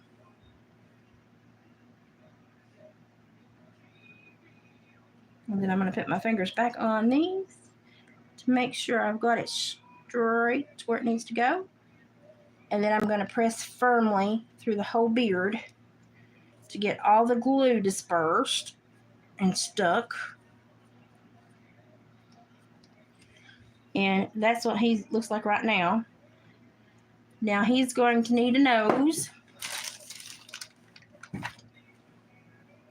I've got square ones, round ones, giant ones, smaller ones. I'm going to give him a square one here. And what I've been doing is I've been coming in and trying to find the middle of the beard. I'll go around the edges just a minute. I look at it and I find the middle of the beard, and then I pull it apart because I want it to look like he's got a little mustache on top. So I pull a little bit of hair up and I part the fur, and you can see I'm getting down to the hide right there. I part the fur, and that's where I'm going to put my glue. And I put a big dollop of glue because I got a big bead right here. And then while I'm holding that down there, I'm going to push the fur up around the nose to also help hold it. And then make sure that the top kind of goes to each side like a mustache. But I want all that hair to kind of get in that glue and kind of hang on to that bead because I don't want that bead to go anywhere. And so that's what he looks like with his little nose on. So if you take the time and you cut everything and you prep, they go together really quick as long as you've done the prep work. But you've got to think, David's had weeks and weeks of tanning hides and then cutting the wood and then cutting the fur pieces into strips for me, so I have to do minimal cutting. So there's quite a bit of work that goes into these. Some of these will thread my jute through and some won't, and it just depends on how neatly the wood drilled, and that one did not drill great, so I'm going to get my waxed jute and put in here because the waxed jute goes through much easier. So I'm going to put my waxed jute through. If it will come out. Come on. Come on. There you go. And then I'm going to get his tag. And I'm reusing tags. So I've already written on these once. So I'm folding them in half and taping them and writing on the other side. Because we don't waste anything around here.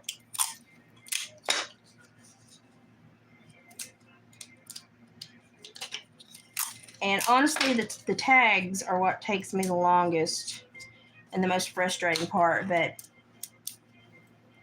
so he is going to be a raccoon beard gnome.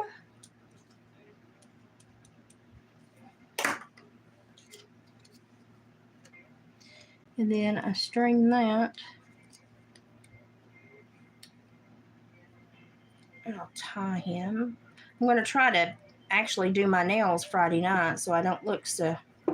Because I only put these on beginning of the week, but I've done so much crafting. They're looking kind of rough. Trying to get that knot to double over one more time. Okay. And now, where this is a raccoon fur, instead of putting like a line right through here of fabric or something, what I'm going to actually do is put a little bit of glue. I'm going to stick just the first little bit of hair kind of up just to cover the lip of the hide and to hide the hide. And so he looks just all froofy and cute. So if you do all the prep work, it doesn't take long to make these. I try to spend a little bit of time on them so that each of them is unique. if Brina's still in here, the jumper rock just jumped again. That little rock jumps all the time. And I think it just likes to travel around my house and see where all it can live. So I've had a massive rock moving in the last couple of weeks again.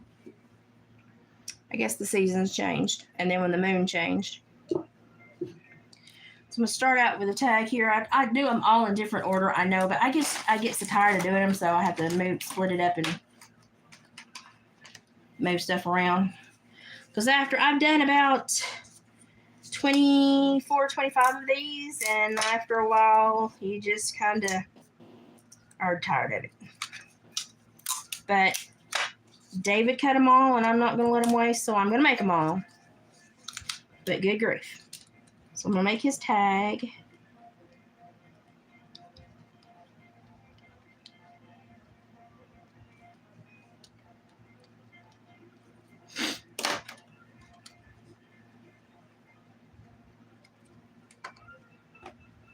I've got my dryer going drying laundry. And it's not warm here, but I've been warm all day. I guess it's because I've worked and done stuff all day and made my muscles have to really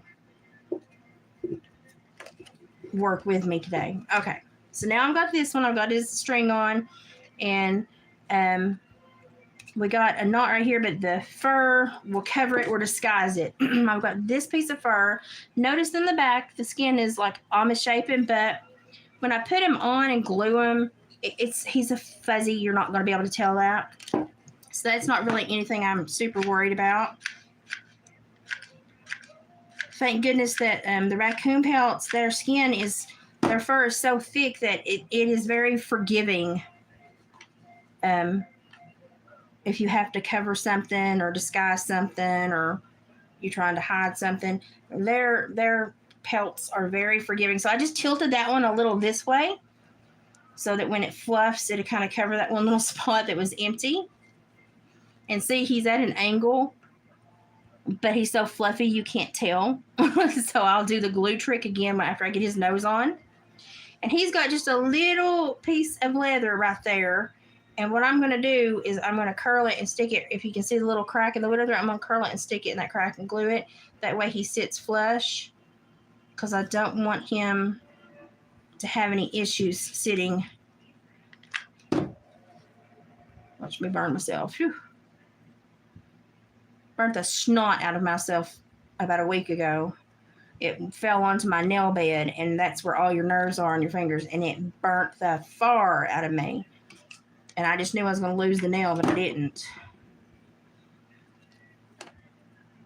So I'm just doing the corners and looking. I'm feeling for any pieces of the edge to make sure I have them secure. And I'm going to go, before I put his nose on, I'm going to go around this edge right here. And I'm going to fluff up the hair again to cover up that edge. I'm cheating, but I don't want to have to waste a ribbon or the time to put a ribbon on him. And then he's a smaller one, but he's cute. So I'm going to give him a little round grooved nose.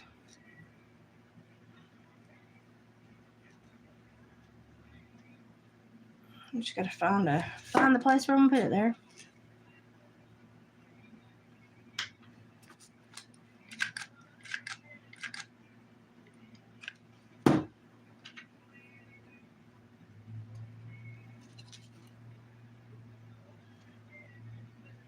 There's somebody that's got no muffler that loves to run the roads here at night. They're driving me nuts.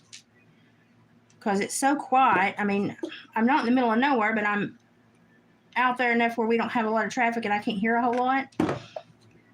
But apparently this person does not believe in mufflers because he is loud or not know what. Okay, so there's his nose. He's very cute. He's got a natural beaver chew, so I'm not going to touch that. I may, if I look at him later and think I need to hit him with a chalk paint or a neutral. Hi, Bubbles. Then I might hit him with a paint later, but I really, honestly, if it's beaver chewed and you can see the beaver's teeth marks and stuff, I kind of prefer to leave him natural. He's cute. He looks like Chewbacca. So he is a little raccoon pelt. David, I've got coyotes and foxes, and I've even got some possum ones. But David was like, please make some raccoon pelts. And I was like, okay, I'm on it. Now, this is the only one that has got, this is on the back of this. And I told David not to saw it off because it's the character of the wood. And I said, don't saw it off. Whoever buys it will probably buy it because it has that on it. But I am going to take a nail file and take the sharp edge right off of that. I could plug up my Dremel, my little cheap Dremel, which I've got a better one on the way, but I don't want to really take the thing down. I just want to take that sharp edge off in case a kid grabs it. They don't get a splinter or... There you go. I just didn't want anybody to hurt themselves. Okay, let's see if this will go through here. I've not found many that my strings have been going through tonight. Getting frustrated. Because they were going through pretty good yesterday. I think my jute has come unwind a little bit and it's being a butthole. Cross your fingers. Come on. You can do it. No, come on. You can do it. I believe in you. Keep going. Come on. No, you can do it. Oh, you did it. I prefer the jute.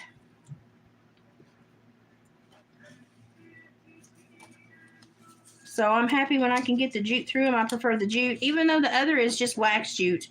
But I like the natural jute better. I think people will like that color combination better too. But I use whatever I can fit through there. Unfortunately, when David started drilling the pilot holes for the strings, he did not think, you know, it's just his man. He did not think about how thick the twines were. So this will be a raccoon again. Raccoon. Beard. No.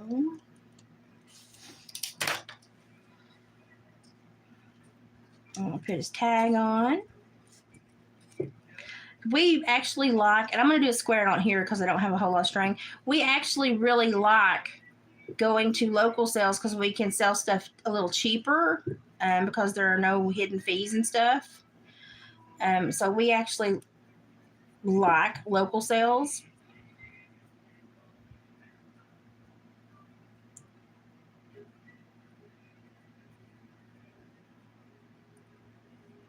But Etsy and the fees and stuff, we have to make them just a little bit more expensive, but we still try to be very fair with the prices. But we like the physical sales where people get to meet us and see us, and we get to price stuff at what we like. Oh, actually, I have a bag floating through my kitchen right now. I actually have one more little fox beard in here too. So, okay. Let's see here. This is a little one, so I can use this little strip right here. I can use part of it. I'm going to use the fluffiest end first.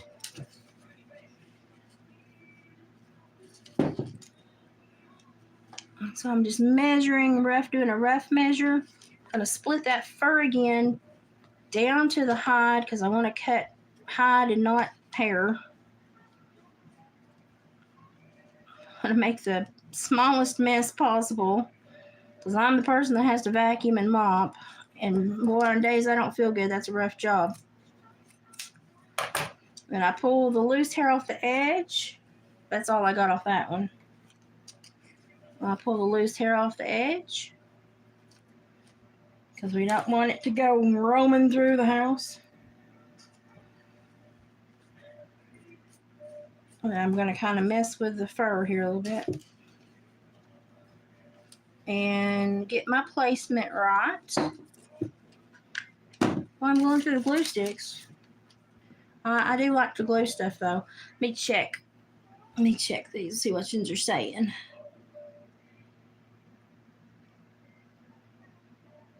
And my daughter actually lives in Southwest Georgia. She's like spitting distance to Florida.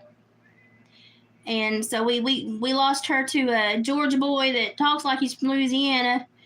And every time he speaks to me, I think I need to eat me some etouffee. But I love him to death. He's a sweet boy. He's a literal rock. It's a literal rock that jumped and rolled somewhere. Here it is. I call it Jumping Bean. Little sucker travels all over my house. Everywhere I put him, he pitches. He like jumps. He jumps.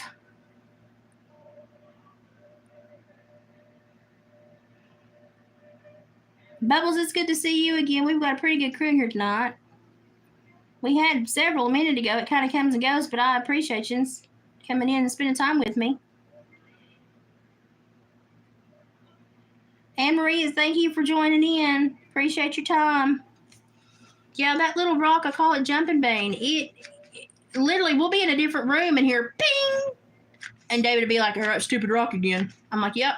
I swear it jumps.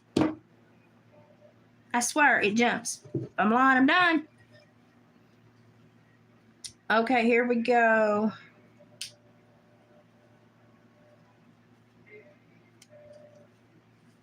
Press, get all the glue contact made. Look for any edges where glue didn't disperse to. Glue it down.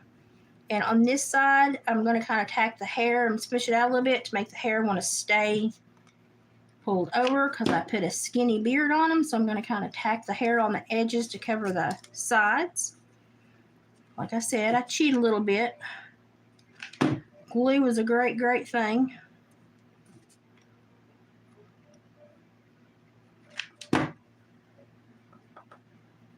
So I'm going to do the same thing at the top. I'm going to put a little line of glue. And I'm going to take the very top little fuzz of hair and just kind of stick it up to where it covers.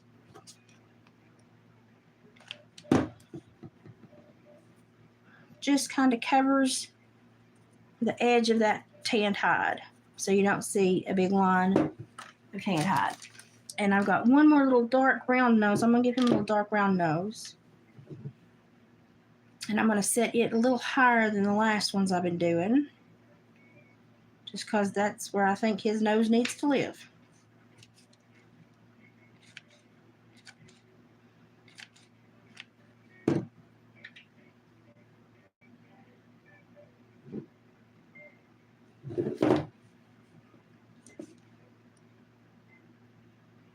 I lay a little bit of glue down around the noses and stick the fur to them because the fur helps to hold the noses in better. And I'm completely overkill on not wanting the noses to leave. I don't want the noses to ever fall off. So I glue them to the hide and then I glue the hair around them where they hang on. And he's got a natural beaver chew top as well. And I don't like to cover those because you can actually see where the beaver has chewed the log. So I don't like to cover those. So I'm going to leave him natural as well. I actually think he might be my favorite one so far. He's very cute. I'm getting quite a little crowd over there. I've got 5 of the upright gnomes left. And then I've probably got a dozen of the disc gnomes. These, I've got about a dozen of these to make. But I may wait and do those tomorrow night. Because I'm tired. I have worked my butt off this week, and I know I don't do a lot. Oh, I've got a string on my shirt. I know I don't do a lot compared to what most people do, but with this disorder I have, I challenge myself probably more than I should, and there are days that I pay for it greatly. Now, this has got some thinning right down here, so I'm going to do some creative clipping. And if I needed to, I could actually cut and double up the hide. It's going to go in my trash pile. I could double up on the hide and double up the beard. But I don't want to do that. Oh, look, this guy has a nose. I'm going to cover it up, though. So he's going to take almost about half of this. I'm not skimping because David said, make them pretty. And if you run out of fur, he said, I'll take one of my coaties that I don't like as well as the others. And he said, I will butcher him up. Oh, and I have a surprise about, okay, you know when I said I wasn't going to do any more quilts, and then this morning, if you caught my live, the last live I did, well, I shouldn't have said that. Because as soon as I said that, today I had a woman call me. She wanted to come by and visit, and I was like, sure. Well, she had a few bags of fabric, and it was vintage fabric from like where her grandma and her great-grandma, grandma, and mom had bought fabric and kept fabric and hoarded fabric, because that's just what we do around here. And she was like, I'm cleaning up. She's like, I've got to get rid of this. She's like, I thought of you. Do you want to buy it? And here I was. I thought, well, I just had told everybody I ain't making any more quilts. But the kicker for me was a lot of them were already cut into 3 and 4 inch pieces. So they were already cut. Yeah, if y'all know me, I hate cutting the quilt squares. I don't mind the quilt, but I hate cutting the quilt squares. And that was the thing for me. I was like, well, doggone it, it's already cut. They're vintage fabrics. There's a hole right there. They're vintage fabrics. I can't say no. I got all of it for $25. I bet you there was $100 to $200 worth of fabric there, to be quite honest. And I bought it. And David came home and he was like, what's all this? And I was like, fabric. He said, I thought you weren't going to make any more quilts. And I said, yeah, I did too. I said, but I couldn't pass that up. He said, no, that's a good deal. He said, it's some old stuff. And I mean, it's like the old fabrics. The really interesting old poly blend weird fabrics that I love to put in like 9 patches and blocks. And I mean, they literally are, if you think of an Appalachia scrap quilt, this is the fabric you think of. And I grabbed him, and I thought, well, I guess I think I've got enough for at least 2 kings, possibly 2 kings and maybe a smaller one. I'm going to probably keep one to display so that when I have Grandma's Cathedral window quilt on the guest bed, I have one to also drape over. Or if I get another chest, I like him. He's got his beard kind of fluffs and then goes down to skinny. I kind of like that. But I'll have one that I can lay over, and I like to drape them over the chest and stuff. Now he's got a little piece of leather here at the bottom I'll have to cut so he does not bobble when he stands up.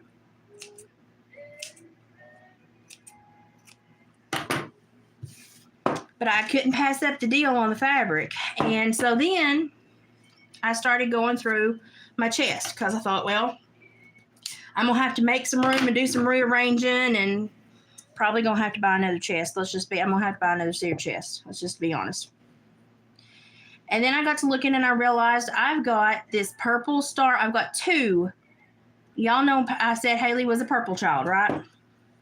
Well, now that she's no longer here, all the purple quilts that I made for her bed, one when she had a twin bed, and then the other when she had her big bed, or her queen almost king in there. I always like to make oversized quilts. Y'all know me.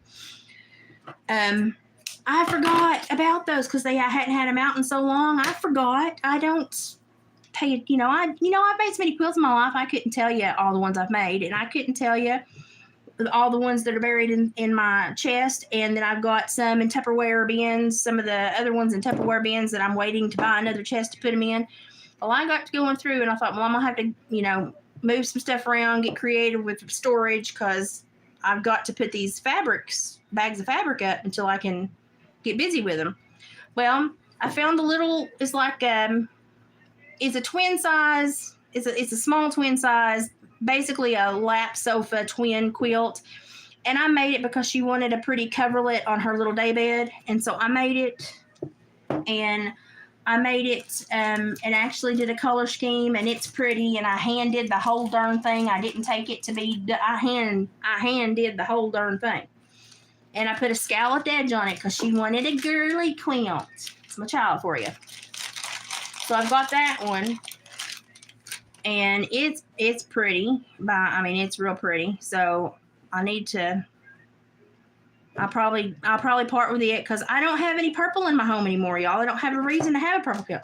But the one that I made for her, like, teenage bed when she was in the real big purple stage, I still have a purple wall in my house that I've got to repaint. That's how big my daughter was into purple. I got fabric, and I pieced a big star quilt And it's like literally, she liked the stars. So I just, instead of doing little block stars, I did one huge star. And I faded the purples into indigo into blue, and it looks like a peacock. It looks like a peacock star. And then I put white space, negative space around the star in diagonals, and then I started piecing my leftover purple, blue, and indigo around the edge. And so it kind of, I need to straighten up one edge where she had undone the binding. I've got to straighten it up and restitch it. But it kind of flows, the edge kind of flows around, and then it's stripped for the border and then the binding. And I have to repair that one spot of binding. It literally only got displayed on her bed for maybe 4 months because she swore it was too hot. It's too hot. It's too hot. And I had put that puppy up and had never thought about it again. And I pulled that out and I thought, oh my God, Elizabeth, I'm like my mother. Hang on, while I'm finished him, I'll tip up now. So all the time I say I'm not my mother, I'm my mother, because I forgot I had that stupid quilt. Made a quilt I forgot I had. So I looked at David and I said, purple's not, I like purple like eyeshadow and clothes, but purple is not my home decor color. And I called Haley and I was like, do you want this? And she's like, no, that thing's so hot. Got it. So I looked at David and I said, well, I guess probably going to sell those. I'm going to talk to a couple of family members about the big purple star quilt first, because they have seen it and they have remarked about it. If you ever want to sell it, yell at me. And so I promised them I would, so I'm going to. But the other one, I'll launder it and get some pictures taken probably next week. And it's beautiful. It's got scalloped edges. It's smaller, but I did it very intricate. And I did it all one piece. Like I didn't do the top and then go have it quilted. It's a quilt as you go quilt, which means you do all the layers as you go. And that's what I did. So, and it's pretty. It's beautiful.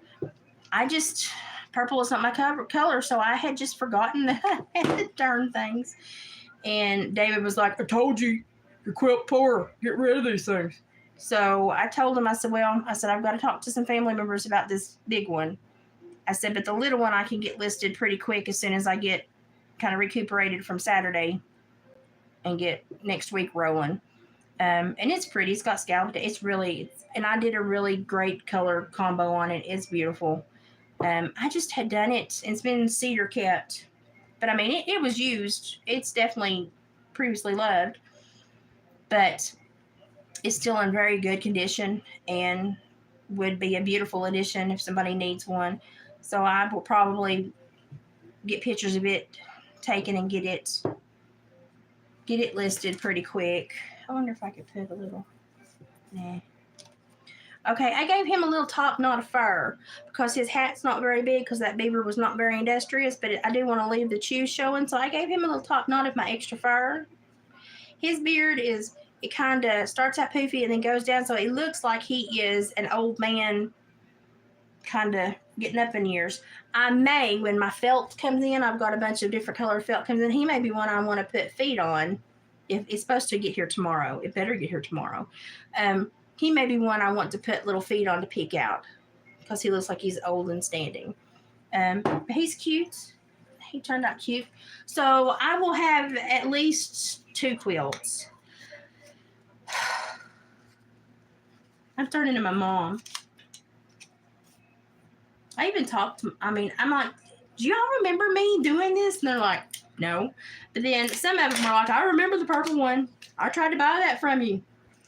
And you said, no, I'm going to put it up because as soon as I sell it, Haley will be like, where's my quilt? Which if I'd sold it, she would have been. But now since I've confirmed, she is now 23 and it's still too hot. So I'm going to sell it. And I won't feel guilty because she's old enough to know that she should have told me she wanted it if she wanted it. I will put it up as soon as I talk to my family. If no one of them jumps on it because they made a big fuss when I made it, it's a star quilt, but for coloration, even though it's not my colors for my home, it's beautifully muted. It's the colors transition beautifully in it. But I'm not a purple person. But it's a purple, violet, lavender, indigo, blue, navy. That was fun. I mean, I put a lot of time in it. Of course, it was mostly just in the big star, and then the edging was not that bad. I just kind of mocked the pattern, the gradation of color. But I had so many people in the family really are like dibs. So I'm going to let them know, hey, if you remember that quilt, do you still want it? And give them time to tell me. And then if nobody jumps on it, I'll let it go too. Because I don't have... the one is too small. I don't have a bed small enough to display it in my home. So it just needs to go. I'm not going to put another quilt on the sofa because I have 5,000, as you can see behind me. And, but the other one is huge and it's gorgeous, but I don't have those colors in any room. And that purple wall in Haley's room is fixing to be gone. That room's going to turn into like a taupe champagne color room. So that country blues and dusty roses and stuff will fit in there, because I've got Grandma's old cathedral window quilt that's going to be the one that stays in there presented. And that way it will kind of be a neutral palette for whatever quilt I want to display. And my floors are going to be the same floors. I've already got the flooring. I'm just going to put it down. It's going to be the same floors in my living room and hallway, just going to extend into the guest room. So I've already got it. I just haven't got it done, because when you have RSD, you do everything in stages. So I do everything in stages. Okay, so I'm gonna do this one now because I have to make him a hat, but it's because this piece of fur. Well, no, I could do two smaller ones and use this. Oh wait, let's do two smaller ones and use this sideways here. Let's do that. So I will have two more quilts. One that I will offer up on Etsy, the smaller one, and I will I'll measure it and put the dimensions up for you so you can know exactly what you're looking at. And then the big one is a king. I made it huge so it would drape over her queen bed. But it was too hot.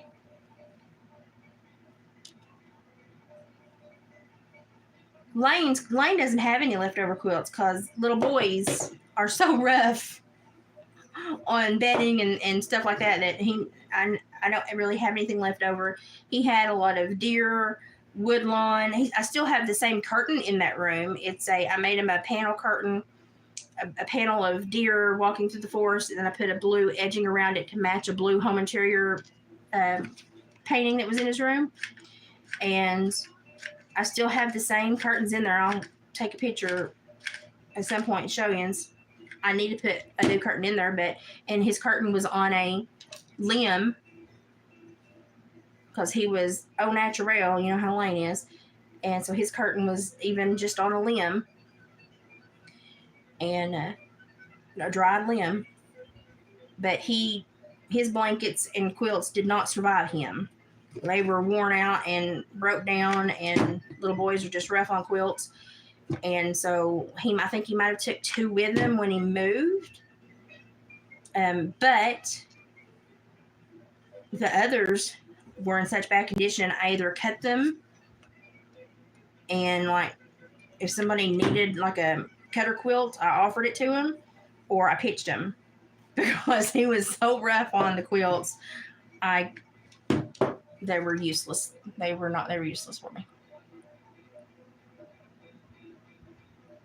I have got so many quilts that are heirloom from great grandma and grandma in cedar chest between me and Mom that Ellie will never need a quilt. She will never be lacking for a quilt. So I have way too many already. And so I'm gonna let mine go. And it's just because I am quilt poor. I just have so many. And it's about space at my house pretty much. because I have a teeny tiny house. I know, I've got a teeny tiny house. It's cleaner than it was last time she was here, though. But I have a teeny tiny house.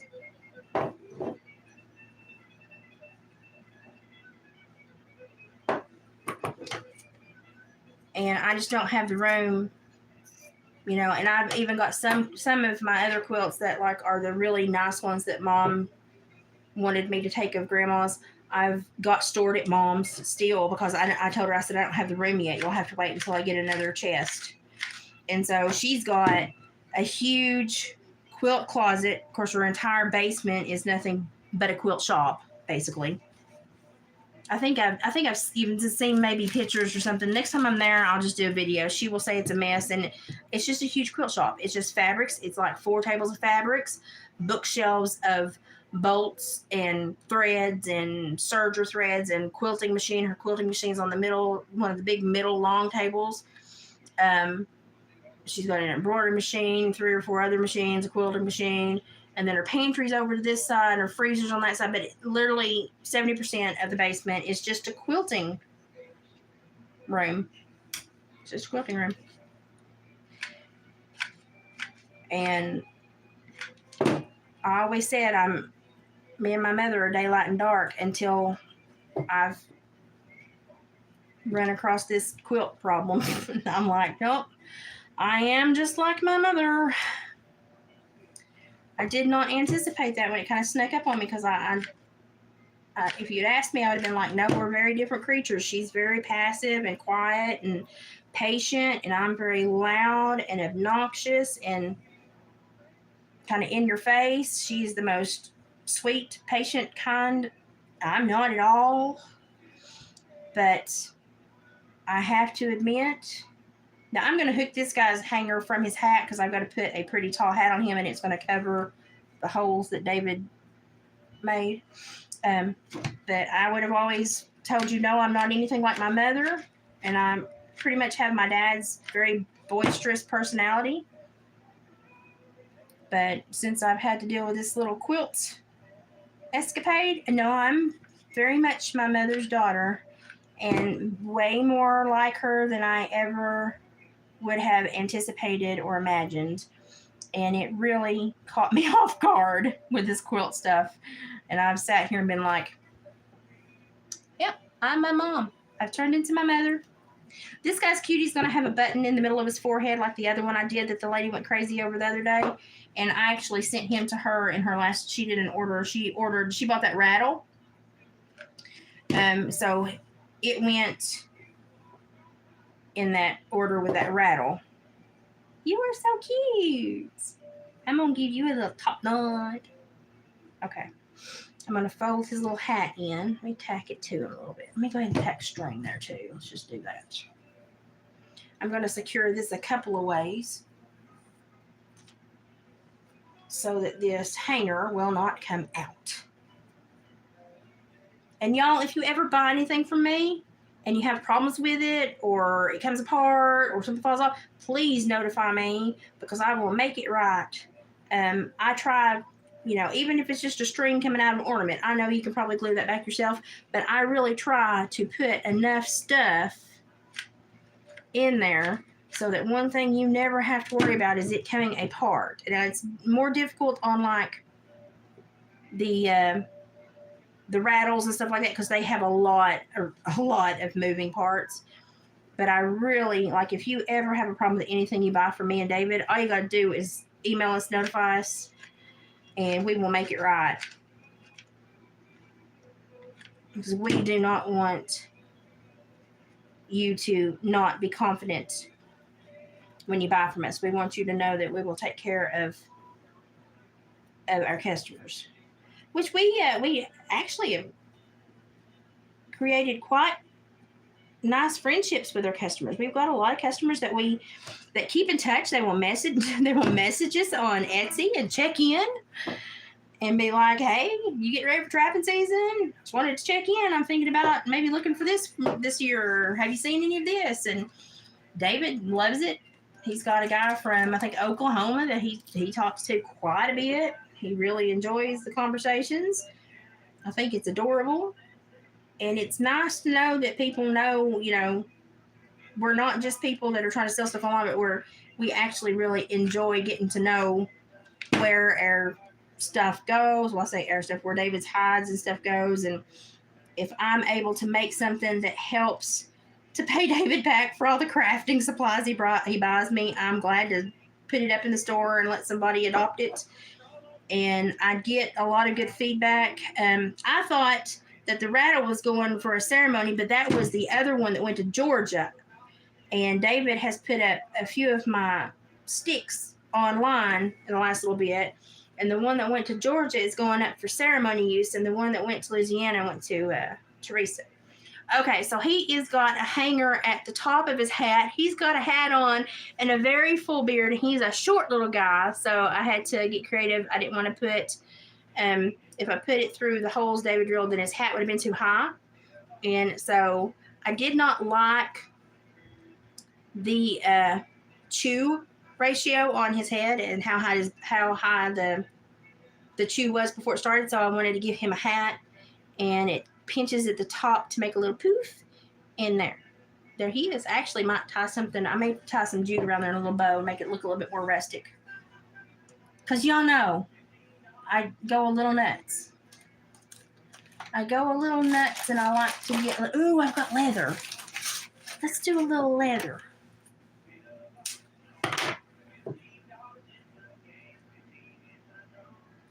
I go a little nuts, but it's good.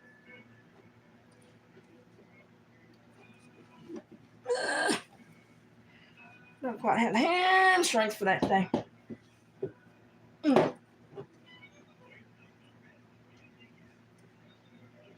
I think that's cute, and I also think he needs a gemstone because he's got some good vibe and energy, and I'm digging him.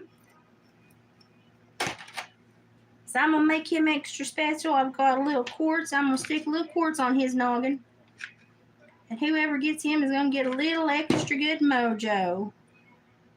And I have to thank Sabrina, because she is the one that provided me a lot of little stones to use. So he's got a little quartz on his little hat tie. I just think it looks cute because, a little old man would totally tie his little hat with a strip of leather and goes around the back. There he is. I'm going to put his tag on him and he will be done. Moving right along and catch up on conversations with y'all. I'll tip the camera back down too. Bubbles, you're a great new addition to our family. I really enjoy you. I am on the Cumberland Plateau in Tennessee, if you want to know exactly where I am. So that's where I am. Okay, so my daughter is it Conyers or Colliers?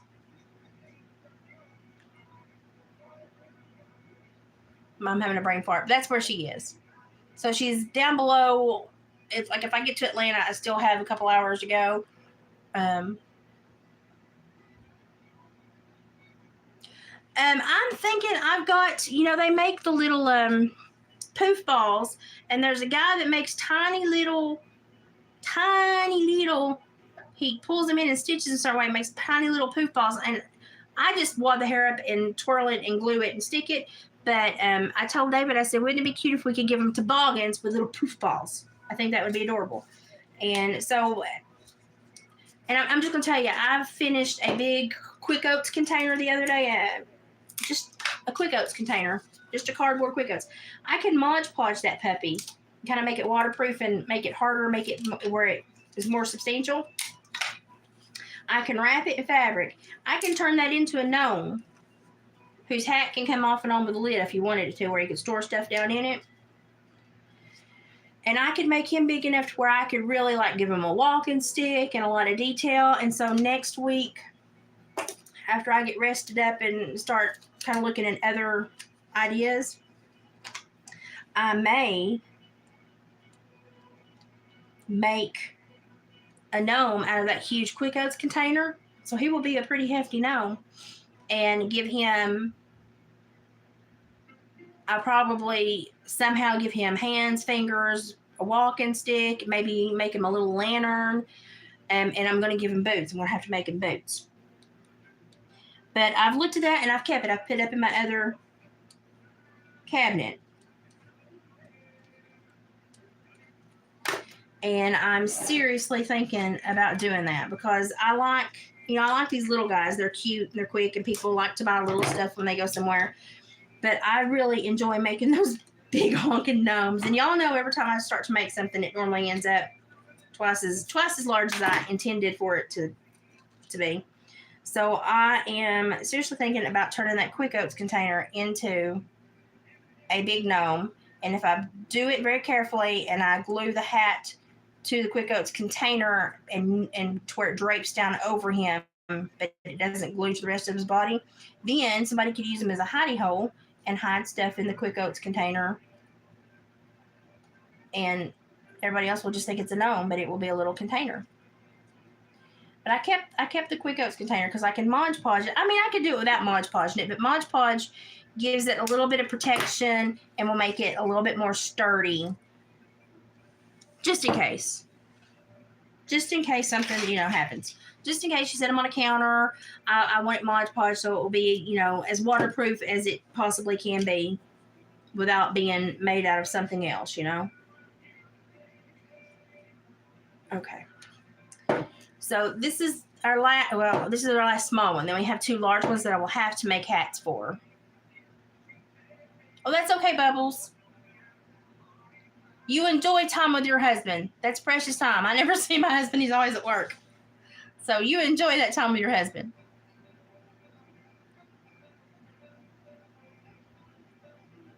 I appreciate you just listening in.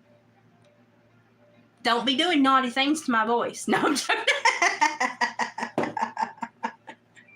I don't think I could narrate a romance if I wanted to. And he looked at her. His eyes were ablaze with lust. I just don't think it would go over real well. So if I ever do narrate a book, it will not be a romance. And she looked at him and said, "Boy, you're finer than the beef master bull in the field next door." And he said, "Well, honey, you're prettier than a new stamped basket weave saddle." I don't think anyone would speak my love language. Yeah, I will never narrate a romance novel. It just won't happen. Take that off the list of things I can accomplish in life. It ain't gonna happen. Okay, let me get this little guy finished real quick, and then I'll tip the camera down, and you can watch me make the hats for the big ones that are plain cut. I've only covered up one beaver chew, and it was because I did not like the ratio and the way that the beaver had chewed the wood. Yes, I'm that picky. The beaver should have chewed the wood the way I wanted it chewed. I don't normally like to cover up the beaver chew, but I just didn't really care for the way that one looked, so I covered that one up. But I try to not make the hats unless I have to because it does add extra time and toil. And where I have pulled these strings, I have split my callus on my finger. I have calluses on this finger and this finger, my thumb, from where I rode with split reins my whole life. And when I get to working on when I get to working on these little things and I pull that jute just the right way, it will split those calluses. That is so painful. I've got callus relief stuff that I have to keep, and then if you ever see me sometimes when I weave especially, I will have my fingers wrapped, and that is because when I weave I will pull that twine and it will just cut into my calluses.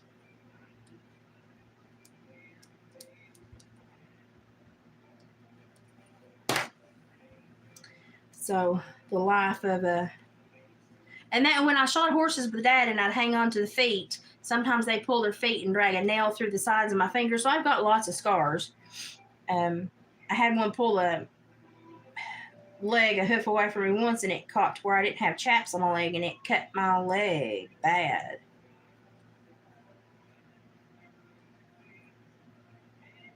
I've got quite the scar collection. The most horrible scar I have is this one. If you can see it, it's hard to see, but you can see where that goes down, and then there's something like right there. It's hard to see on the camera. When I was little, I was playing on playground equipment at the elementary school, and I went through, it was called a spider. It had like 5 ladders that went up on a thing that had a bunch of holes in the center hole in the middle, and you could go down the center hole, come out from underneath it, go back up the ladder and go down. And I went through the center hole, and I caught my eye on the edge of the plastic where there was a nut and a bolt, and it ripped the skin from the corner of my eye down to right here. My mother thankfully worked at the school. She did bookkeeping and aid work for the schools while she was going to college. And that was in 3rd grade. So I was bleeding like a stuck hog. And they rushed me to her. I think she promptly about barfed.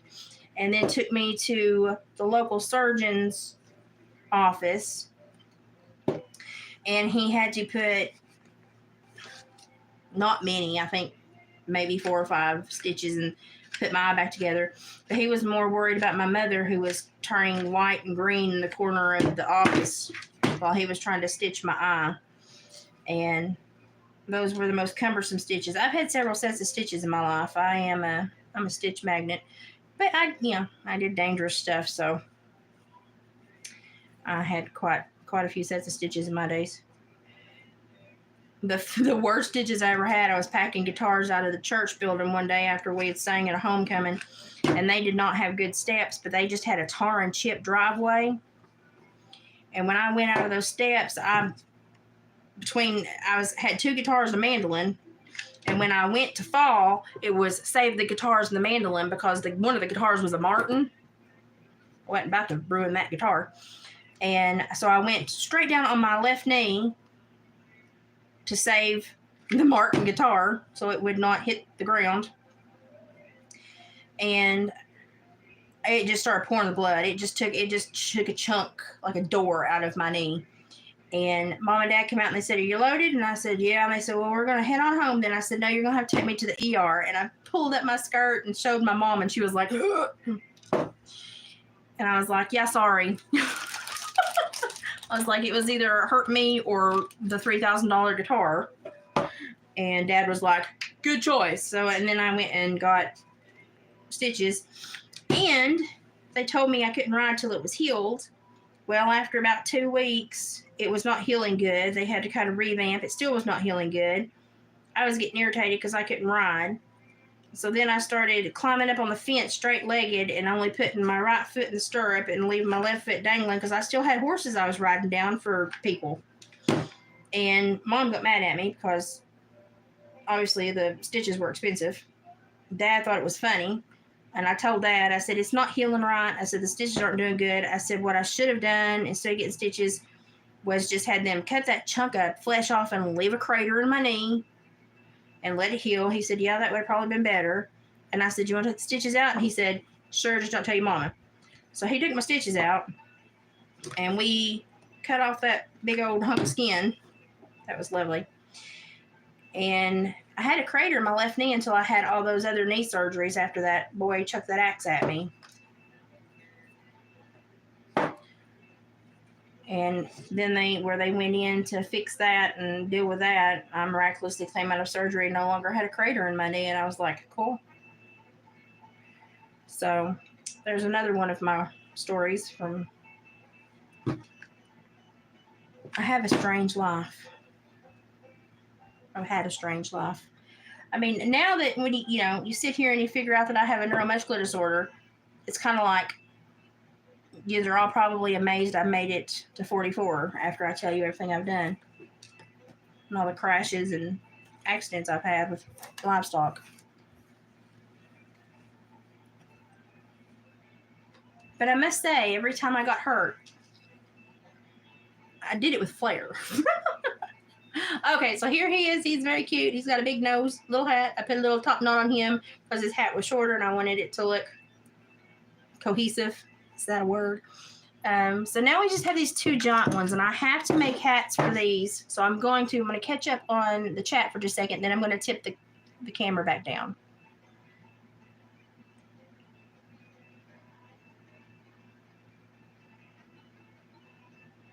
It would be a bestseller.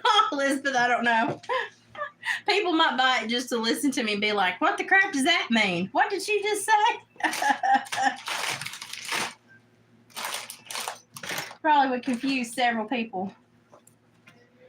It would kind of be funny though, to like, I should do that. I should find like a steamy romance novel and convert it. Like Victor Borge used to do the punctuation where he read the story and then like commas were like, and exclamation points were, and so Victor Borge and the emphatic punctuation, that was like one of my favorite things when I was a little girl. He was a comedian. He was funnier crap. I loved him. If I could find like a steamy romance novel and take like a few paragraphs and convert it into Appalachia romance, that would be freaking hilarious.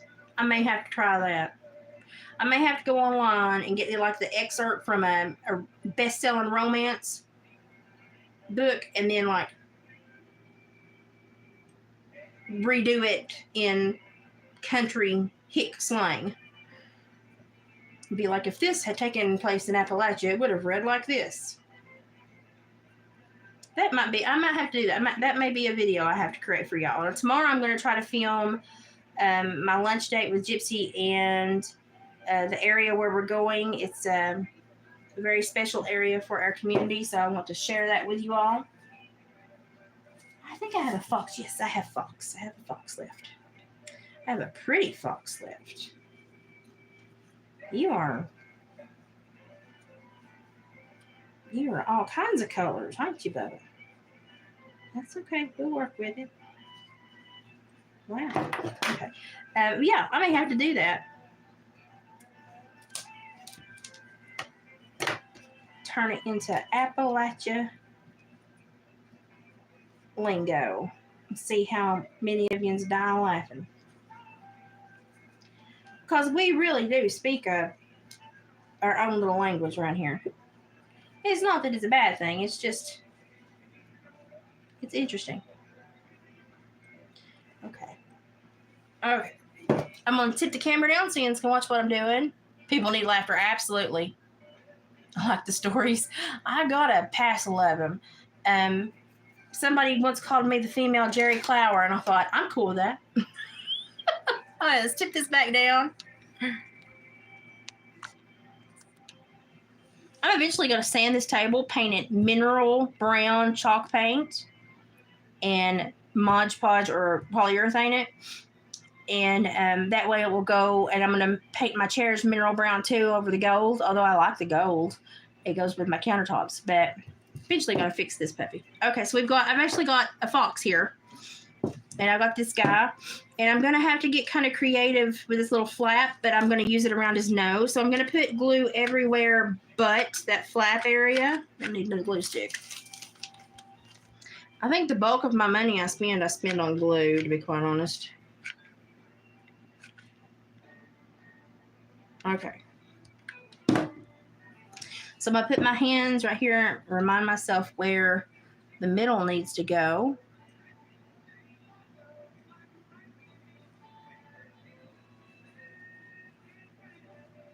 Spread that glue, make sure it sticks real good everywhere.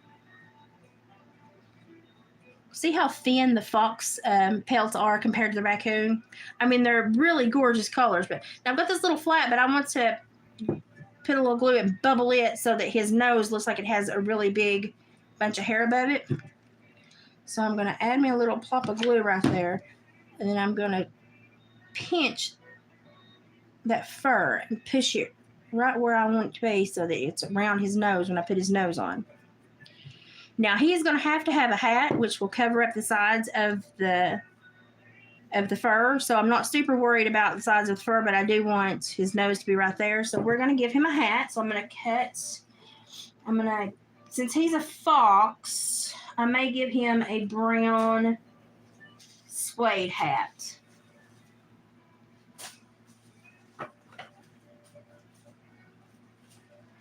So give me just a second to find the corner I'm going to cut off of this suede. So we definitely don't skimp on stuff. Like we suede leather hats and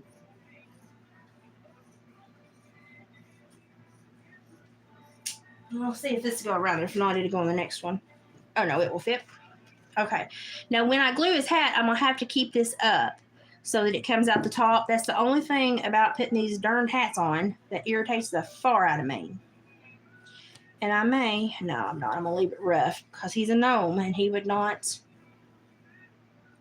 be concerned with how pretty his hat was. So I'm just going to mock wrap it for a minute to make sure that it's going to go on. It's going to go on the way I want it. And it will meet. And then what I do is pinch at the top. And I may leave him with a tall hat because it's going to go to such a pretty point. I may leave him with a tall hat and actually tie another string onto him. So that's probably what I'll do. So let's just elongate his hanger.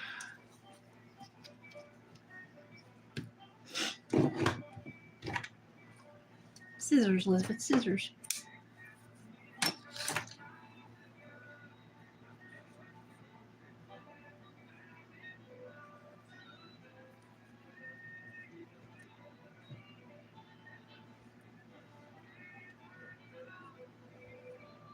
So I'm making him a really long hanger because he's going to have a really long hat. And I will also glue. I will also glue the string inside of the hat. So I'm going to do a wrap again just to make sure that it goes where I want it to go. Okay, and that looks good. So what I'm going to do is now I'm going to hold him like this, and I'm going to let that down. And I know that that's where he's going to lay right smack in the middle.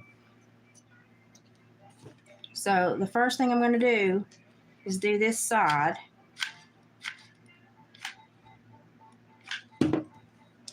And I'm going to pull the string straight up. I'm going to put him down here in the middle again. Make sure his nose goes where I need his nose to go. Pull that string straight up. And I'm going to pull that side over and hang on to it for just a second. Okay. Now I'm going to go back around here to the front. Make sure I have all that hair down. And I'm going to start working my way around.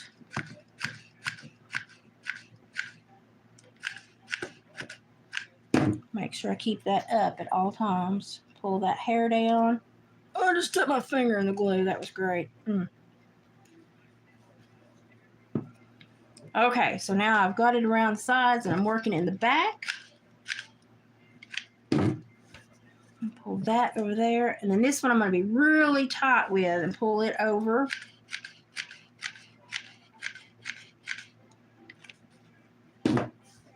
This Gorilla Glue is great, but I use a lot of it because I don't want things to come apart.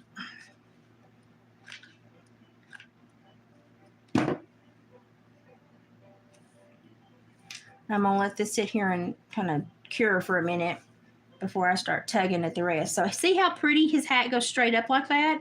I really like that. So I'm going to leave him a really tall hat, and I'm only going to pinch it to possibly put maybe a bead or something at the top or a poof of hair or something. But I know exactly where his nose is going to go because you see that little tuft of hair that I pulled pinched together? That's exactly where his nose is going to go.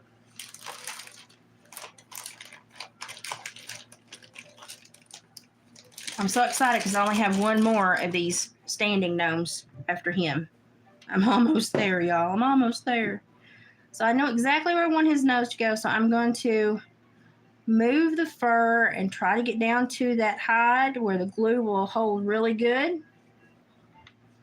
I found the hide, so I'm going to put my little dollop of glue. Well, my big dollop of glue. I'm going to stick his nose in there, and then I'm going to pull that hair down over. And I'm going to push the hair up around so that the hair actually helps to hold the bead. And then it looks like he has a little mustache. Okay, that is really good and stuck. I'm tickled with that. So now I'm going to bring the strings up to the top. I'm going to put me a little dab of glue right there just to hold those strings while I'm working with everything else. I got so much hair and glue on my table, it's pathetic. Now I'm going to work on pinching his hat. And I may put a little turkey feather at the top too, just for good measure. So I'm going to pull it together. I'm going to run my bead of glue. And I'm going to pinch it together. And then let's see, where did I put my feathers? Oh, goodness. This is a shorter feather, so I use it. Okay. So what I'm going to do is I'm going to run glue all up down this feather. And I'm going to stick this feather down in there. And then I'm going to squeeze some glue in the top of his hat. And I'm going to pinch his hat together to hang onto the string and the feather. So I'm pinching the top to hang onto the string and the feather. Ouch. And there he is. He's got a big tall hat. And there's his nose. I like the colors that are in the turkey feather. It goes good with this. I'm going to need to put a tag on him and I'm going to cut the excess off of that a little bit and put a tag on him. And if I really wanted to, I've got some like little cotton and little fall leaves and stuff, and I may, if looking at them tomorrow, if I think they need a little extra pizzazz, I may put a little extra pizzazz on them. I kind of like them plain like this, so I'm not going to lie. I like simplicity, I guess is the best way to say that. So I'm going to cut some of the excess off of that. Then I'm going to cut enough to put his tag on. Sometimes I think about threading the tag while I'm doing everything else, and sometimes I don't. But honestly, if it's on an extra string that somebody can just cut completely off, it sometimes works out better. That way they don't cut the wrong string when they get home.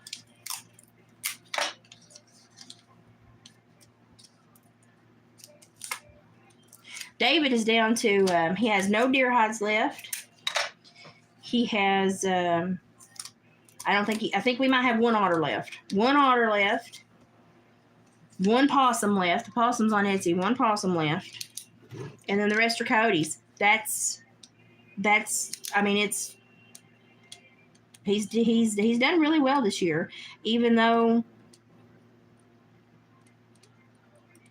he's not, he didn't think he'd really sold as much as he did last year until he started really taking stock. And he said, no, I've sold quite a bit.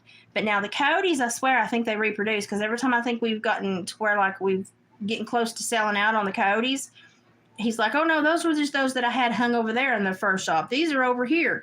You didn't look behind there. You didn't see those that I have hung up from the ceiling, did you? And I'm like, no, I didn't. I thought we were about rid of all of them. But no, we've still got plenty of coyotes, to the point where Jonah, you know, my musical bonus child, he wants a coyote cape, a hood that will drape down over him, because he does wrestling.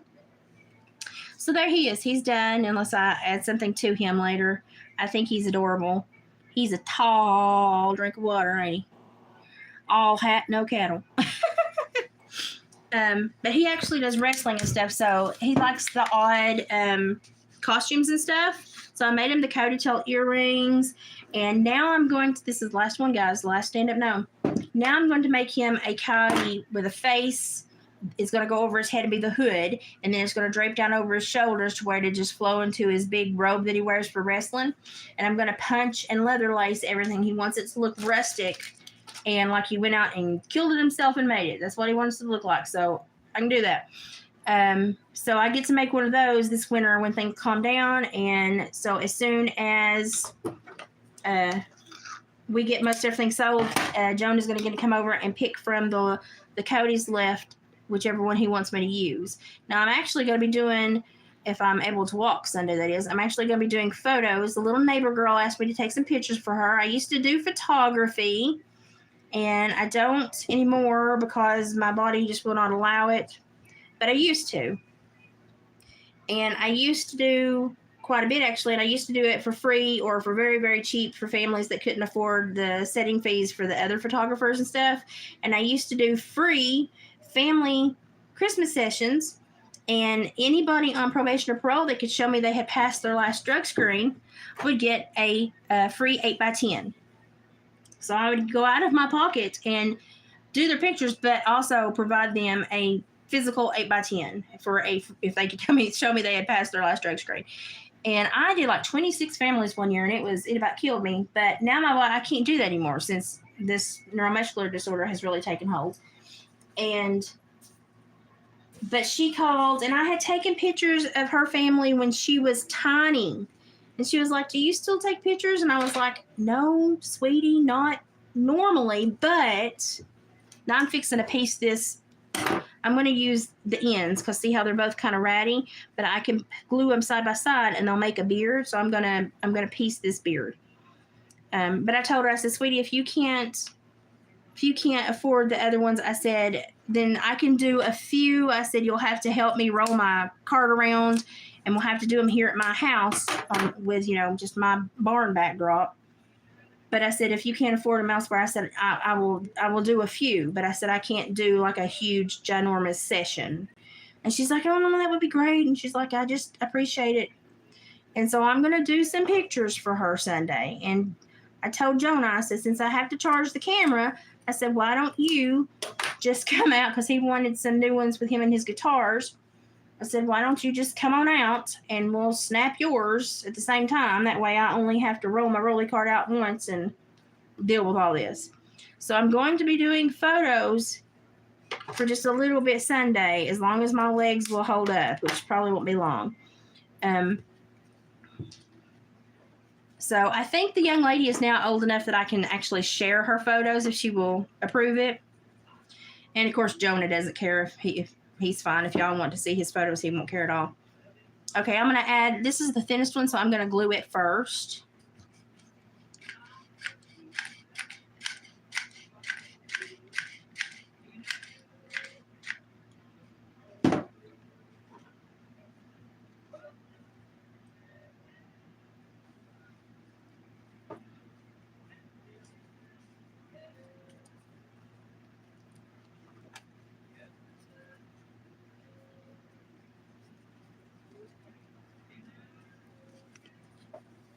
I'm going to pull the hair over really tight because I'm going to have to kind of glue half to the wood and half to the hair. Need another glue stick.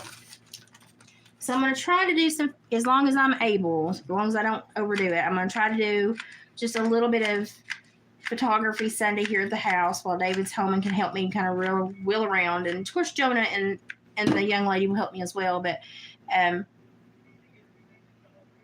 I'm excited because I haven't done photography. I did Kaylee's maternity session, but she is very private, so I've not shared those. I've shared a couple, but I didn't share most of them because she's a very private person, and I try to respect that. My grandbaby's beautiful, by the way. I wish I could show y'all pictures. She's just so gorgeous.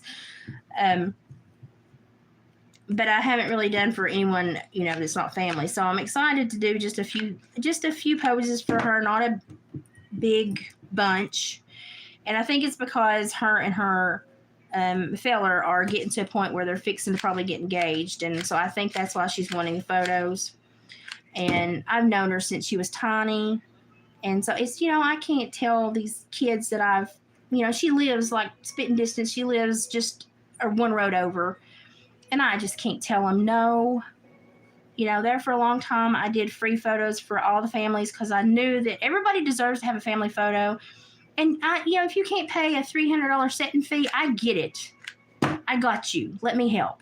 And so for many, many years, I did everyone's family photos. And I was really upset when my legs kind of gave out. See, you can't tell where one side is and the other is, so I just glue them all together. For many years, I helped so many families, and it's frustrating to not be as capable anymore. But I'm going to try to push myself a little bit to help her and to make this happen for her because she is a sweetheart. And I like for people to be happy. Y'all know me. So I'm going to try to do it. But I figured, I had the camera charged up. Jonah might as well come out and I might as well take his pictures of him and his guitar. He's asked me to do that. And, of course, he just tells me whenever you feel like it. He's like, Mom, whenever you feel like it. He calls me Mom too. And his mom knows he calls me Mom. So, and she doesn't care.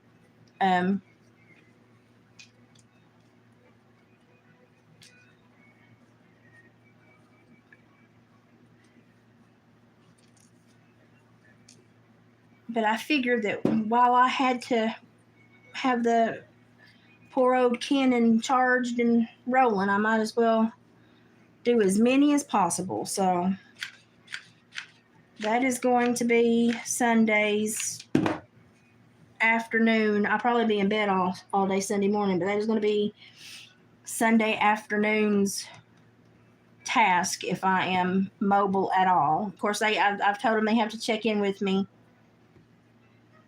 They have to check in with me Sunday morning to make sure I'm mobile. My legs are not completely give out. So, but I will try to make this happen for them if at all possible, because I know there's just not a lot of photography options in this area. And the ones that we do have are super expensive because they kind of have a monopoly on the photography. So, and I've always loved photography. I actually saved a bunch of pictures to my phone from my social media accounts, and I thought, and they're not like photography, you know, it's just pictures I'm talking with my hands. It's just like pictures I've taken as the kids were growing up and something stupid was happening or something cute was happening. And I actually thought that would make a great video to share with you all some of kind of like our family highlights and funny moments. And so I saved a bunch to my phone thinking, well, that'd be a great video for me to make. And so I may try to do that as soon as I have time to stop making gnomes and do something else. Tell you what, this gnome business is, I mean, David gets very, you know, industrious when he wants to make something and do something. He gets very gung-ho, and, you know, he's ready to give 150%. And, you know, like, he cut all of these and cut the disc. I've still got the disc in the bag down here. And, you know, he gets very ready to, you know, really just go 110 miles an hour, you know, on whatever he's dedicated himself to. He doesn't always remember that the wife that tries to help cannot do as much as him. And so he can literally cut all this woodworking in a day or so, but it will take me a week or more to get caught up on the makings. And then he's like, I'm sorry. He's like, I wore you out. He's like, I asked too much. And I'm like, no, I'll stop if I need to. But when he gets really excited about, you know, one of his new options, I really don't want to be the reason that he doesn't get all of them made, you know? So I try to hang on with him and just get through it, because he's so dedicated to where he puts his energy, and I respect that because he's such a hard worker, and I don't want him to ever not complete something he wants to do because he slowed down for me. I don't want to ever be that person. So I you know, if I can sit here and do stuff like this, it makes me feel useful, and it's kind of something that we enjoy, and it's something that we work together on. So it kind of gives us that couple momentum that we miss, that we used to have when we hunted together and stuff like that. So it's nice that we can have that again in some way, because we lost a lot of that when my legs really kind of gave out, my body gave out, and I couldn't hunt anymore, and I couldn't scout, and I used to help him build fence, and I used to help him, you know, I used to do most of the work in the taxidermy shop and the meat processing shop. I used to guide hog hunts, and now I can't, you know, I'm not really able to do anything like that anymore. And for a long time, it made me feel really useless, because I'd always been such a little powerhouse and kind of like the fixer. You know, I did everything. I took care of everything. and I was capable of doing everything. And then all of a sudden, I can't. And it was very hard on me. It's very difficult for me. That was probably the hardest thing that I had to face. Was I had to kind of learn to love myself in different ways, because I was no longer the big powerhouse, scary livestock, horseshoeing, hog hunting, taxidermy, farm girl. And that was very hard for me to wrap my head around for a long time. And I knew that I still was me and that I still had other qualities, but it was very difficult to let go of the parts of me that I really loved so much. And so that was difficult for me. That was a very hard time for me. So I had to kind of learn to love myself in new ways. And David and I, our relationship, we had to kind of create new ways that we could rely on each other and be a couple again. So here he is. He's a raccoon beard and plain hat pointed at the top. He turned out really cute. I like his tall pointy hat as well, so I'm going to leave it on him. He looks like Cousin It when he stands up. I'm really tickled with him. And he is the last standing beaver chew. The rest are discs. I'm so tickled that I've gotten to this point, because I really did not know if my strength was going to hold out. I'm very proud of myself. And, about dropped that. And I think I have held up really well the last couple of weeks, even though I've gone through a flare and had some issues. I think I've done way more than I thought I was capable of doing. And I'm very proud of everything that I've accomplished. Now, I'm going to need some downtime after this weekend for sure.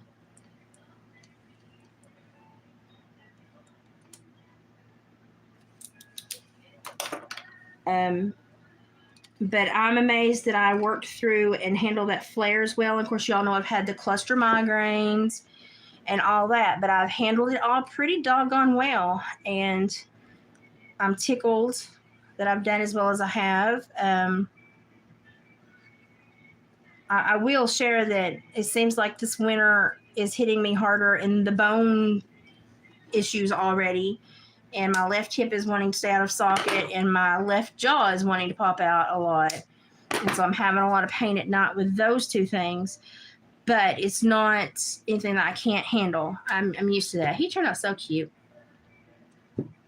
So I can handle it's my left jaw that likes to pop out. It's a little swollen today, and it's like half hinged right now. It needs to pop so bad. And my left hip. So my left side of my body and the left side of my joints are normally predominantly the ones that cause me the most problems. He's so cute. I take the glue off of him. He's so cute. But that's the side of the body I have the most problems with. But it's nothing I can't deal with.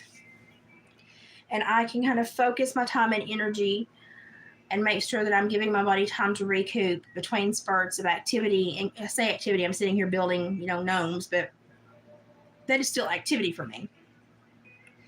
And I'm amazed that my house has stayed as clean as it stayed. So that's another positive that I try to always focus on the positives. The one thing I really want to do before winter truly sets in is clean my front porch and soap it off, because the cats have taken over my front porch and it looks atrocious. But I don't know. I may ask Jonah to help me do that. Jonah is my go-to to help. So when it gets a little bit colder, I think the guy's going to stain our home, because it needs to be restained, because the last couple of years of hailstorms has beat the stain. It looks like freckles on the front where the hailstones that were so big beat the stain right out of the log cabin siding. It's pathetic. So I've got stuff planned, and I seem to be going into this winter in better spirits. Of course, the grandbaby has helped phenomenally with that as well. It's been a great distraction for me. But I'm really just The biggest problem I have had this year is I have interstitial cystitis, which is hard to say, and it is caused from my RSD. And so my interstitial cystitis has been flaring up a lot, which is basically inflammation and issues with your bladder and your kidneys and urinary tract. And because I have a lot of inflammation with the RSD, my bladder and kidneys and stuff will get inflamed or get grumpy, and it's so bad. So bad. Gypsy, whatever he sold, you know, I'm always game to take one of those paintings off your hand. And then just you guys. I already said tomorrow the solid colors were best for edits, because I'm going to take a couple of pictures while you're there, and we're going to do the video, but you don't really need anything special. We're just going to eat lunch, visit, and roam for a minute. So, oh yeah, the boots. Yeah, the boots. Yeah. I think that's about it, right? I'm going to bring the couple things that I have completed, but the rest is going to have to be shipped when the other stuff comes in, so I'm not too worried about that. So we just want to have a good time tomorrow, make sure I get those boards. So we're good for that. You probably need to go to bed. I'm fixing to go in not too long. But we'll be there at 12 our time, 1 your time. So if you get there before us, we'll be right there, and we will be in her white vehicle. So now you know. I did one for Kim last year, Marty. I did one for Kim last year, and it was actually, I had a black fox. I had a black and silver fox face and tail, and she wanted it on a dream catcher, but she wanted it in a spider web form. She wanted it in a messy spider web. And so I did a messy spider web and put the black fox face and the black fox tail hanging from the other side, and that was hers. So I've done one. Kim loves stuff like that, so I did that. And I'm trying to make her a gnome, but with a skull head and a beard instead of just a beard and nose. A skull head, hat, beard, and it's going to have like a raccoon skull face under its hat with a beard.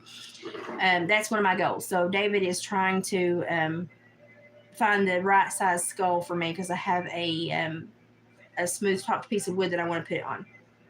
My jaw's hurting where I've talked so much. I probably need to chill and let it rest for a while. But I have all the stand-up gnomes complete. I have 2, 4, 6, 8, 10. We've done 10 gnomes while we've been sitting here chit-chatting. And they're all pretty in-depth little guys. They've got some hats and some feathers, and so I'm proud of everything I accomplished. Now, I probably will do a few of the disc as I sit here for a few more minutes, but I'm going to probably go ahead and let Jens go.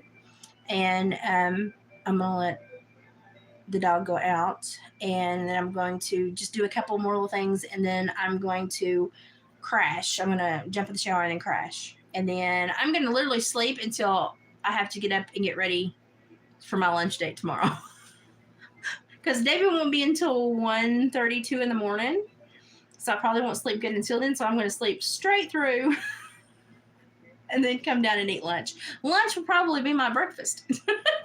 So, Marty, thank you so much for spending time with us. If we make it through this weekend, I'm excited to get through this last vendor sale, and then it will be loading everything on Etsy, and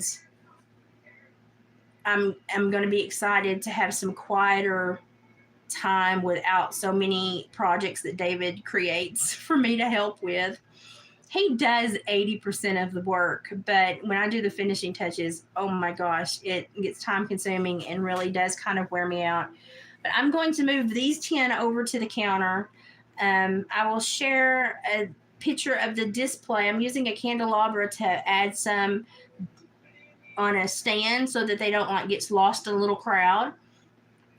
And so as they sell, I'm going to prop the nicer ones up on the candelabra so that they're above the others, so that we have some different levels so people can see.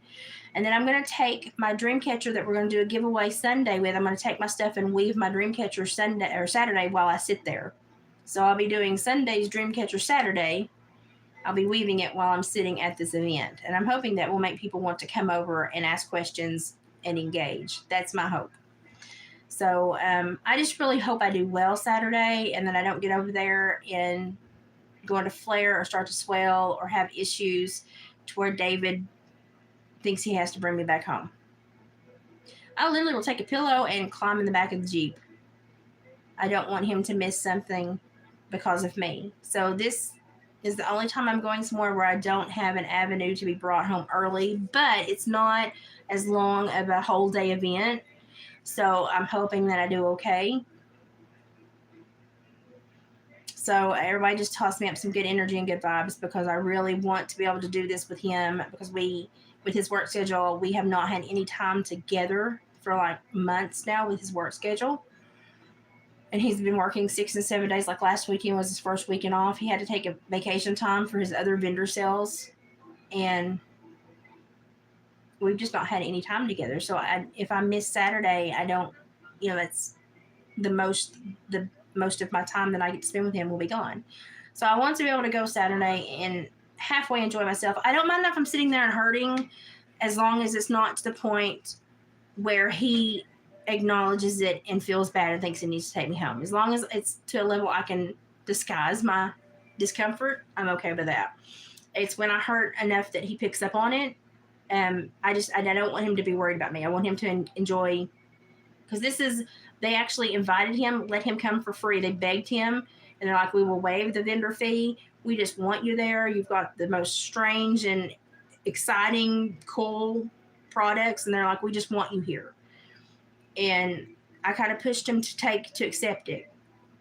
Yeah, I'm rolling up 3 of those like fleece knotted blankets that are really soft. I'm rolling up 3, making a bed roll, and a pillow. And if I have to crawl on the Jeep, I will. I will lay my seats down. I will crawl on the back of the Jeep, and I'll just be like, I'll see you after the swelling moves back the other way. But I hope I can enjoy it, and that way he can enjoy it, because they really pressed him hard to show up at this. And hopefully that means that they know they will have a good customer base for him. We enjoy this. We don't make a whole lot of money. We make enough to justify the energy and the time, and we pay a bill or two here and there. We started doing this primarily to pay for his $6,500 ER bill for the kidney stone. That was after insurance. So we're still paying on that, and like I'm gonna pay it every month as slow as possible and drag it out, because something, it's gonna be painful for me, it's gonna be painful for them. So I will pay it, but I'm gonna just pay my payment every month and stretch her out there. But they're really condescending about it, and it was a bag of fluids, 1 CT, a Toradol injection, and a pressure bag.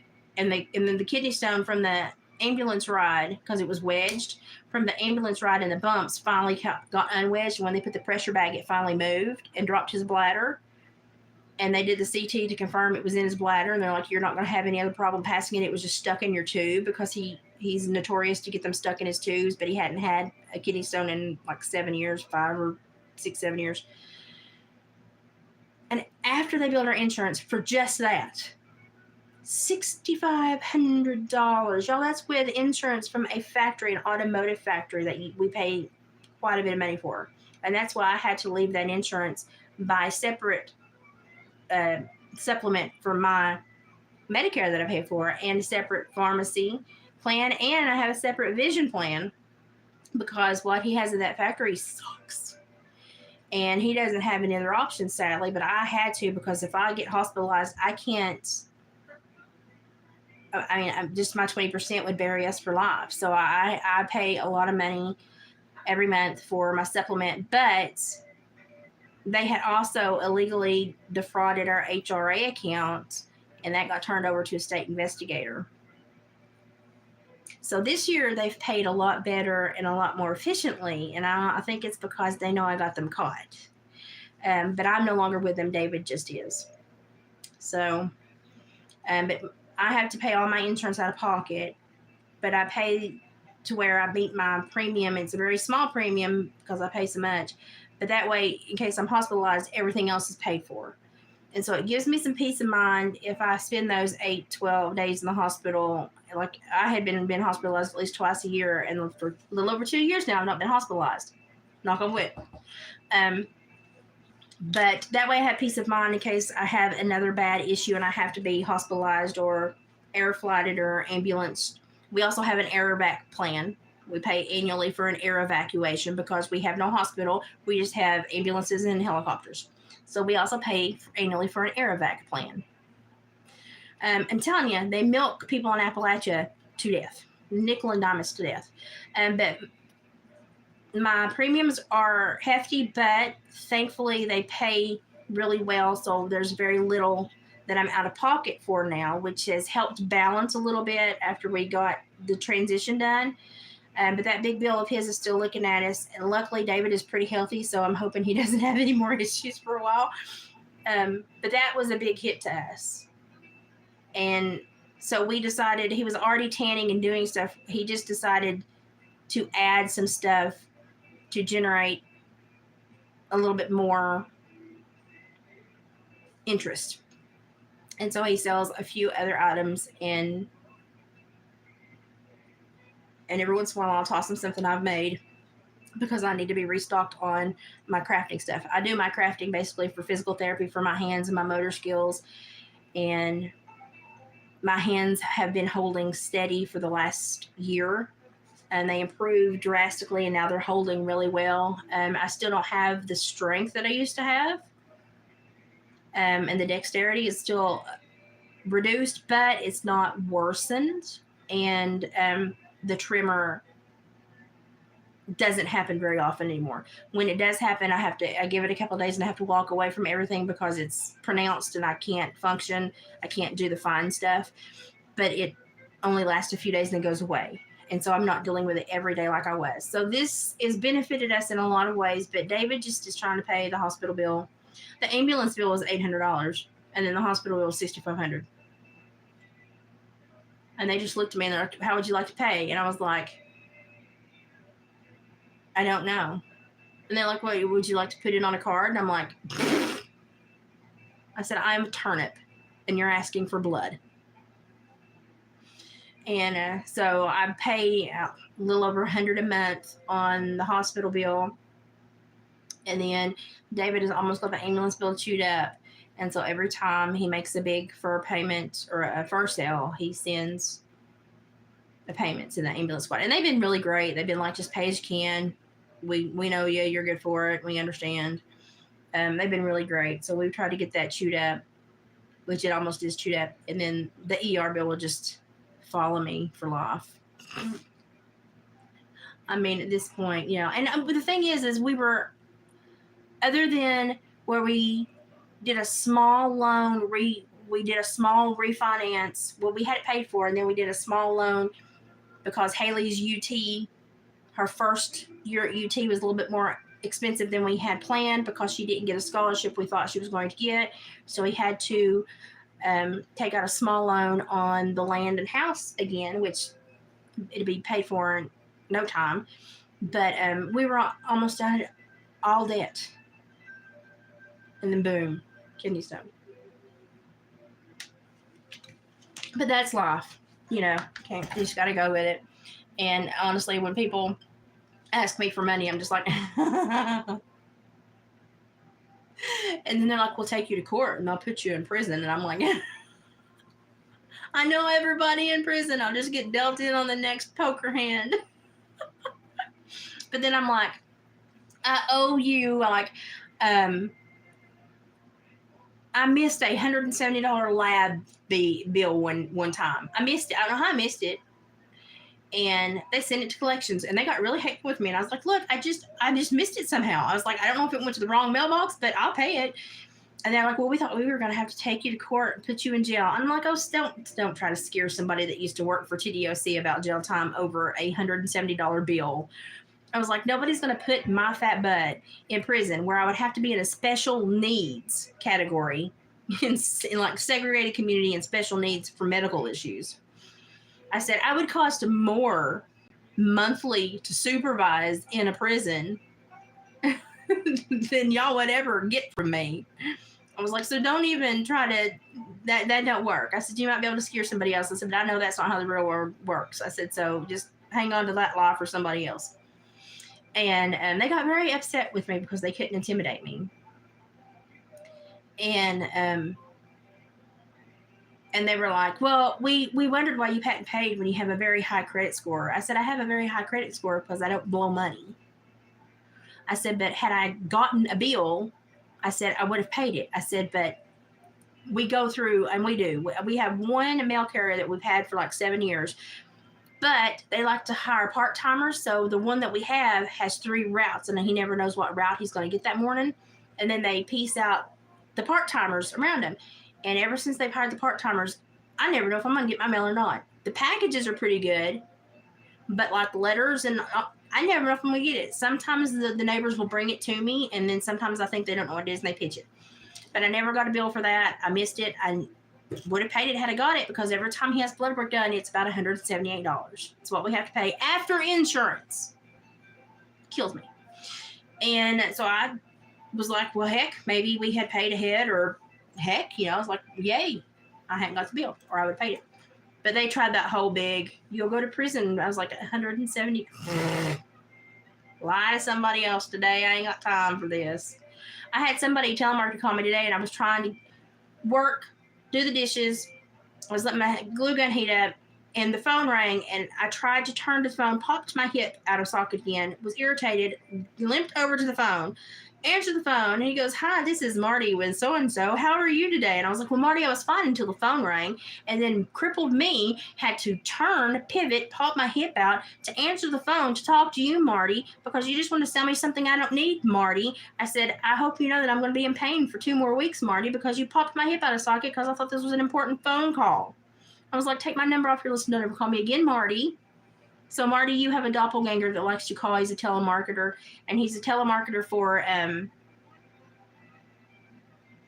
not Sirius XM, the other radio station you can buy.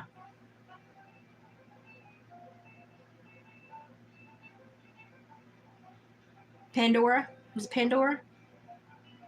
I don't know. It was a radio service. So, Marty, you have a doppelganger in the telemarketer field. And he was like, I'm sorry, ma'am. I'm like, no, you're not, Marty. Take my phone number off your list. So, but I popped my hip out trying to get the phone. And that's why I never really answer my house phone, because by the time I have jumbled to get there, it's not worth me possibly hurting myself to get to the phone in 4 rings. If it's important, they'll call back. And most people that know me know they'll call and then have to call again until I get there. Or they know to text me. And so I know if it's somebody important. And had I not been in the same room, I wouldn't have swiveled to have answered it, but I did. Popped my hip right out. Lovely, lovely experience. So I've taken more time today to kind of do some seated stuff than I'm not even done. I didn't even finish my dishes. And I'm not going to, because my hip hurts too bad. So I'm not going to be doing any standing stuff today. But I'm hoping that by Saturday I feel better. Marty, I would not on the phone. Here's how it works in the sticks. We have one phone service, and they have the internet service in this community as well. I just need internet. But they have it set up under the contract where you cannot get internet unless you also have a home landline. Now, they're the only internet service provider. So if you want internet, you got to also pay for a landline. And I pay for a landline, and I've had internet with them, and I've had to have it ever since me and David have been married, because I've gone to school and I've had to email and discussions online and keep up with class rosters and all that stuff. So I've always had internet. Well, I called them the other day and I said, I just started doing stuff online, and I said, I've noticed that my upload speed is literally 1/10 of my download speed. I said, sometimes way worse than that. I said, you would think after 20 years of being a dedicated customer, you would possibly maybe upgrade me. I said, because I have the next to highest internet, and it still sucks. Y'all see the pixelation and stuff I get sometimes. And they're like, well, if you start a new account with us, and I was like, I've had an account for 20 years. Reward me for 20 years of being a customer. Don't reward new people that don't pay their bill, get it shut off, and then come back under somebody else's names. No, reward me. They have nothing for people that have been with them for that long. They won't even give me like a 3-month upgrade with a discount for 3 to 6 months. Nothing. But I need a better upload speed. And they said, well, we really only do that for people that have specific accounts or business options. But there's only one level above me. And you would think that would be darn good internet. It's not. So when I go down to Mom's, you'll notice that my video quality and stuff is much better. It's because their neighbor, which is my great aunt, has satellite. And so when I do video and I'm down there and I visit, she's like, here, let me put you on the internet. And so while I'm down there, I video and upload stuff because it uploads in 30 seconds. And here it takes like 45 minutes to an hour. But I have no other option unless I want to go up another $30 in monthly bill. And I thought, no. And I said, how about we take off the landline? I don't know. Well, under contractual obligation, you have to have a landline to be able to have any of our other services. I actually have to use Straight Talk because Straight Talk uses all the towers. But I don't, like the other day, Mom was trying to call me, and unless I'm standing by my kitchen windows, my cell phone will not pick up. She can text me and it'll go through, but making a phone call, I have to be standing by my kitchen windows or on my front porch. And so there's not really a good enough tower signal thing going on. So, Well, I told David that we may, after December, make that change and then just do a clean break so that we keep up financially with it and then submit it for taxes next year. I said that may be the best way for you to handle that since you do technically have an online store now. And I think, this year's, we've not made a whole bunch of money, but I think he's dedicated enough to keep doing it. So if he chooses to keep doing it, we may take that option. But it will still be a bigger expense on us, but we may get a little kickback from the IRS. No, I'm probably not. They'll find a way to get it somewhere else. But we may have to do that and run a business plan because of his Etsy store. I really, they've added so many new towers up here. I kept thinking that the phone situation was going to get better. It's not. And they put like 7 new towers in a 3-county disbursement around us. And they have 10 more scheduled. And I have 2, almost 3 that are within 5 to 6 miles of my home. And I can't get any signal. And I have the phone plan that uses all the towers. So AT&T, Verizon, Sprint, but we don't have, like AT&T is dead up here. You can't really get a signal. There is no T-Mobile. But every tower that's built, Straight Talk has a contract with, and they can use their tower. So I thought, okay, well, I'll get the best cell coverage. No. Even when I worked for the state, and I had the state cell phone, which was through Verizon, when I would drive home, or I would get, if I was in Campbell County, Anderson County, parts of Morgan County, or Knox County, I had great service. But if I was in Scott County, Morgan County, or I came closer to home, nothing. So people be like, well, I tried to call you at 3:45 yesterday, Elizabeth. Where were you? I was doing home visits, and I was in the edge of Scott County. I don't have any cell service. Well, you need to answer your state cell phone. If it would ring, I would answer my state cell phone, but I don't have cell coverage. I was like on the edge of Big South Fork on the Scott County side. I did not have cell coverage, and I could not get it through my manager's head that it wasn't that I was not where I was not supposed to be, or that I was not answering my phone. It was that I did not have cell coverage, and the phone call did not go through. It wasn't that I had my cell phone off or I wasn't where I was supposed to be. It was going to voicemail because I had no signal. He could not understand that.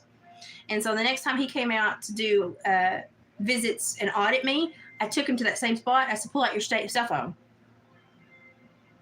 And he was like, why? And I was like, just pull out your state cell phone. I was like, because this is the house I was at the other day when you said you tried to call and I should have answered. And he flipped his phone open. It was back in the day when flip phones. He goes, oh. And I went, yeah, oh. I said, half of this county is oh. So I had to prove it to him. I mean, they keep putting towers up, and I don't know why it's not improving the scenario up here. Well, I have suspicions, but, you know.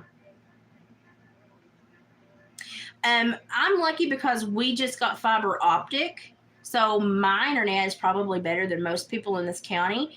But because it's wired, legit, if the neighbor's dog pees on the pole, my internet has problems.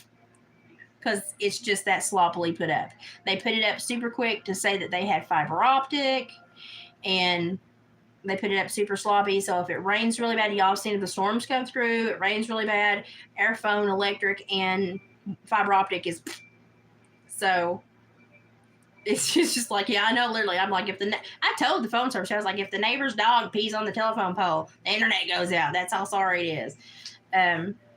So I don't know, because they have a monopoly up here, they don't really feel like they have to upgrade, so they don't really improve their service. So I'm stuck with kind of what I got. It honestly, for downloads and stuff, it's fine. It works great. It's just the upload speed sucks. GeForce.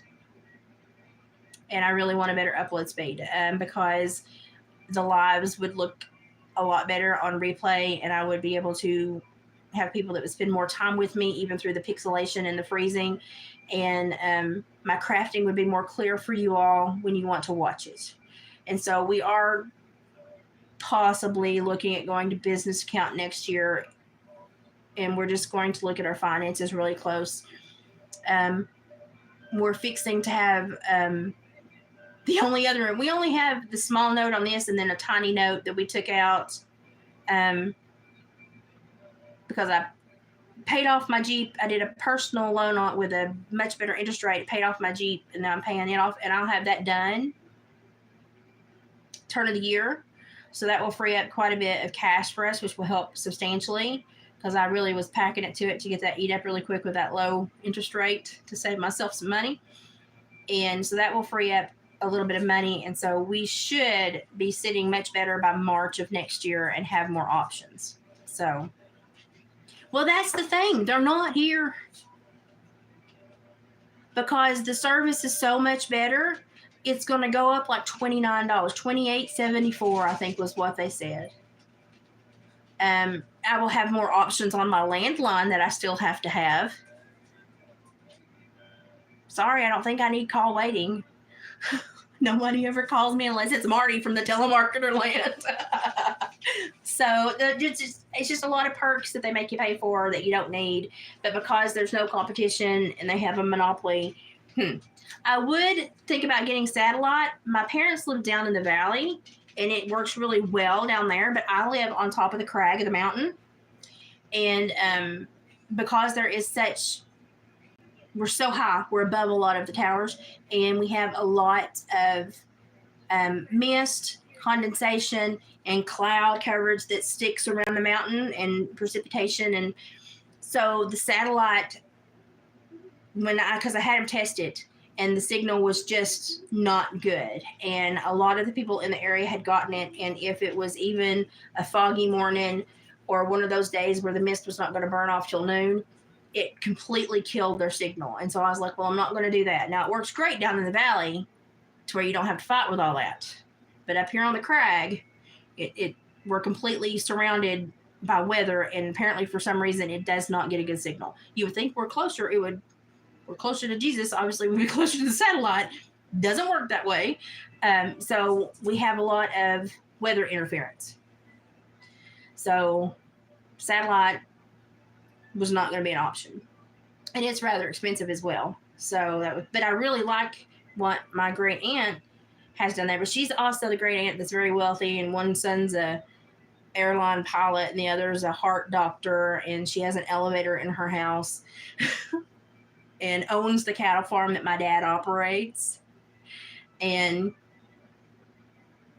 so I'm sure she doesn't even know what it cost, and it's just an afterthought to her. But it was very, very nice for her to offer to. When I was on the porch, I was on the veranda. She's got a porch that goes all around her house, and she's got a view of like 4 rolling hills of valleys. It's beautiful.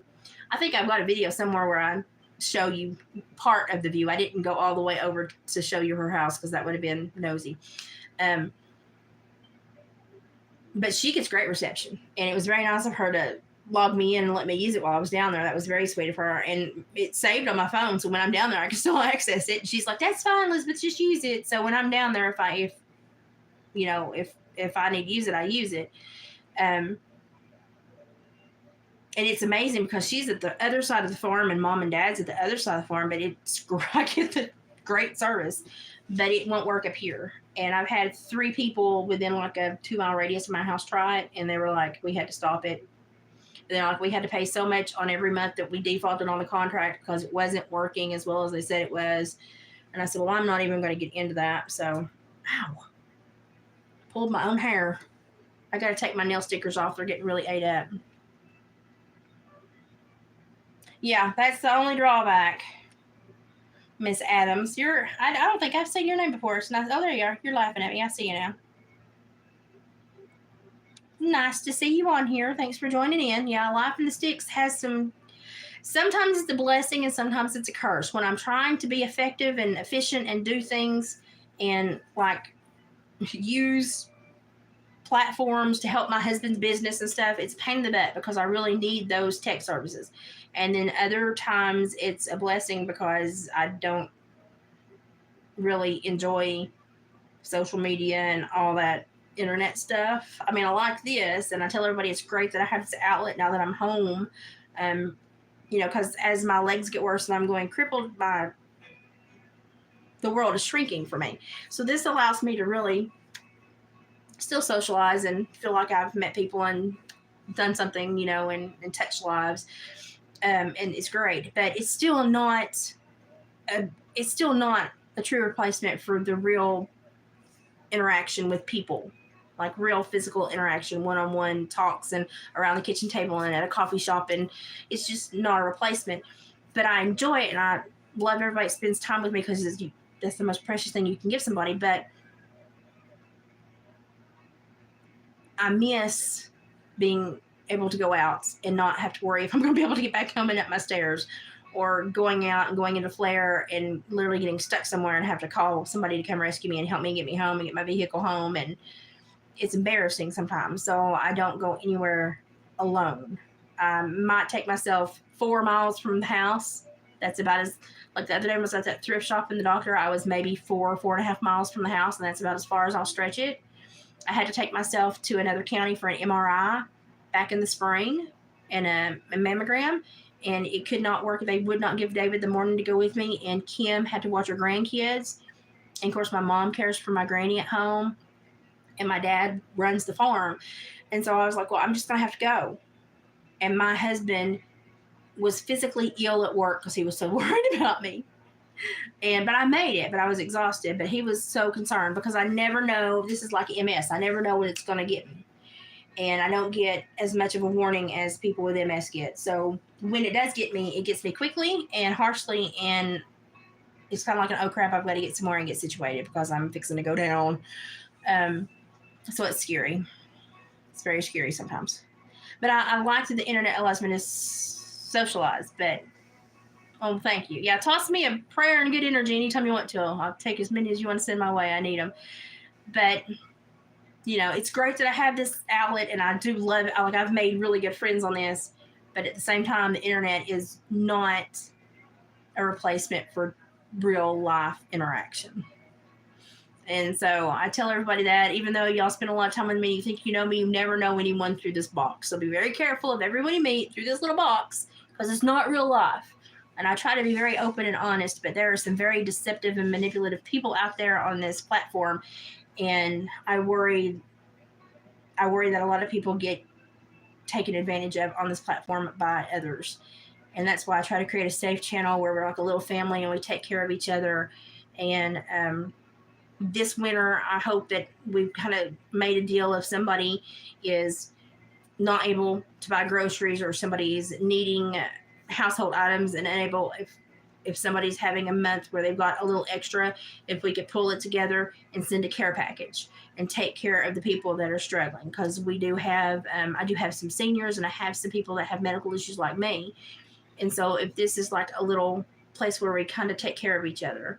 And that's my hope for this winter, is that if somebody has a month where they're hungry or they have an unexpected medical expense, or that, if we can at least get beans and rice and veggies and, a little care package from Amazon, or, if we can all pull $5 or $6, it helps. Hey, Funny Farm, I've not seen you in a while. I've not seen you comment. You may have been lurking. We just did a massive craft. I made 10 gnomes, beaver chewed willow gnomes. So if they had a beaver chew, I left that as the hat. If my husband had cut them, I put a hat on them. They're adorable. You can go back and watch if you want to. David's got a vendor sale this weekend for his furs and the little fur critters that I make out of the excess. And I've been crafting my honey off the last few days, trying to get these done. The first of the week I was in flare and couldn't really do a whole lot. But I'm doing better now. I'm just still swollen. But we accomplished a lot tonight. So it was a fun live, and now I'm whining about my internet problems, but I'll figure that out eventually. I live in Appalachia, so I'm just gonna probably have to deal with it. But I do want a better upload speed, and I do know that my lives lag because of it, and I apologize, and we're hoping to improve that maybe January, February. So cross your fingers is what we're hoping for. So, okay, it's that time of the night where the dog is staring at me because he's got to go pee, and he's mad at me because I won't let him go pee. And oh, thanks. Yeah, I'm doing better. The weather change, fall transition, I have little flares, but my health has been holding better than normal. Of course, now that I'm home, I can take better care of myself. I'm not running for all the work and jobs that I had, and so I'm not crashing all the time. So my health is kind of stabilized, and I've not had a hospitalization in just over 2 years now. I'm so excited about that, and I found a little bit better of a balance. It's still have to work at it, and I still have some rough days, but I'm a better balance. And so when I feel good, I try to get on here and craft and meet people and say hi and just touch some lives, because I'm not, I was used to working 80 hours a week and working in the mental health and corrections field. So it's very strange for me the transition to staying home is very difficult for me. Very difficult. So, but thank you all for spending time with me. Thanks so much to Gypsy and Denise for modding. And Denise, I had a moment of clarity about your blue jean quilt you asked me about, and I think I'm going to be able to pull it off. I think I'm going to be able to make it in a way that's going to be easier for me and my hands and quicker, but still get you the blue jean quilt that you want. I've created a very specific pattern that will sew rather rapidly. So I think I'm going to be able to at least get you like a coverlet lap sofa quilt, possibly a twin. I'm going to try to start taking jean donations from everybody to get them done. So I'm going to try to make that happen for you. That's for me, that's like my Christmas wish for this year, is to just make sure that I try to make this blue jean quilt happen for you, since you miss yours so much.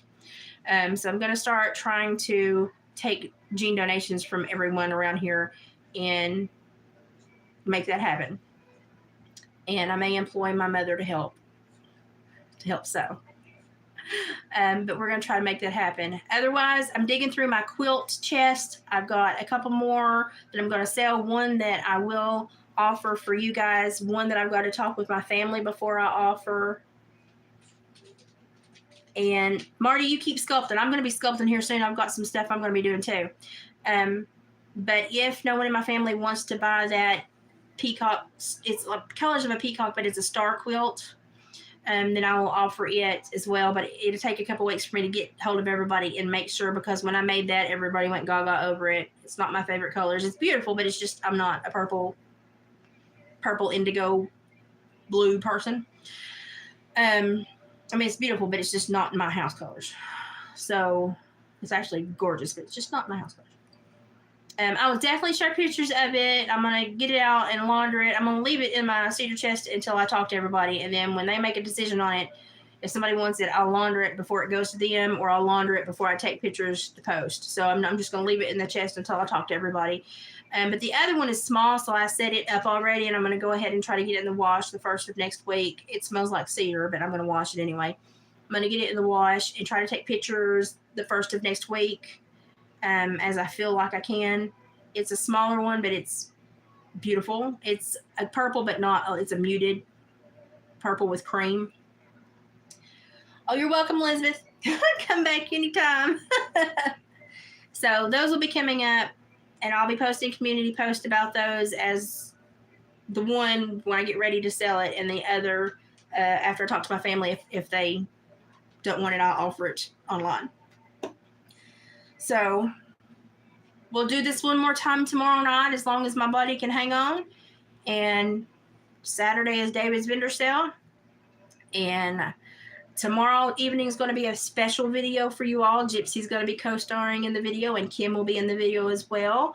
And then Saturday, I will take video at the vendor thing if I'm able to go. If not, David will. And so you'll have a snippet of the vendor sale.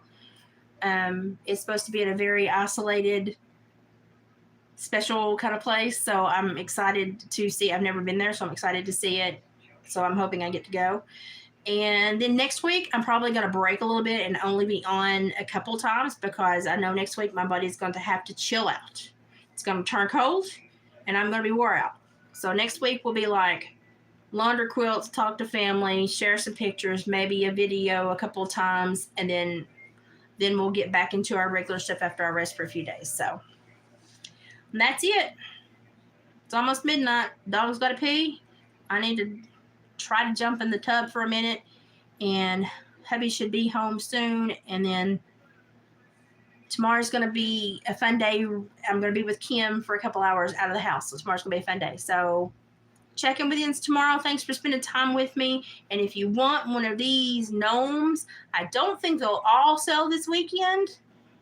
Watch me say that, then they all sell. I don't think they'll all sell. So the ones that don't sell, David will be putting on Etsy. So if you've watched me create the gnomes and you saw one that you specifically had pull at your heartstrings, when I get them home, I will take a picture of the ones that made it back. And then as David lists them, I will let you know so that if you just absolutely have a hankering for one of these gnomes, you can go to Etsy and grab the little furry guy before anybody else gets them. And then we're going to start with some more Christmas stuff. And we've got the Chupacabra cat for China Sea coming up end of next week or first of the next. All my stuff is in the mail. I've had to order some stuff, and then I'm getting the rest from the craft store on the way back Saturday if I go. So lots of good stuff coming up, better content, more video content rather than lives, but more content. So I hope you hang on, enjoy the Christmas vibes that are going to be coming, the holiday vibes in the crafting. And if you have ideas or you have something that you've seen somebody do that you want to see me tackle in the craft world, then when this loads, comment below or send me an email to watersworkload@gmail.com.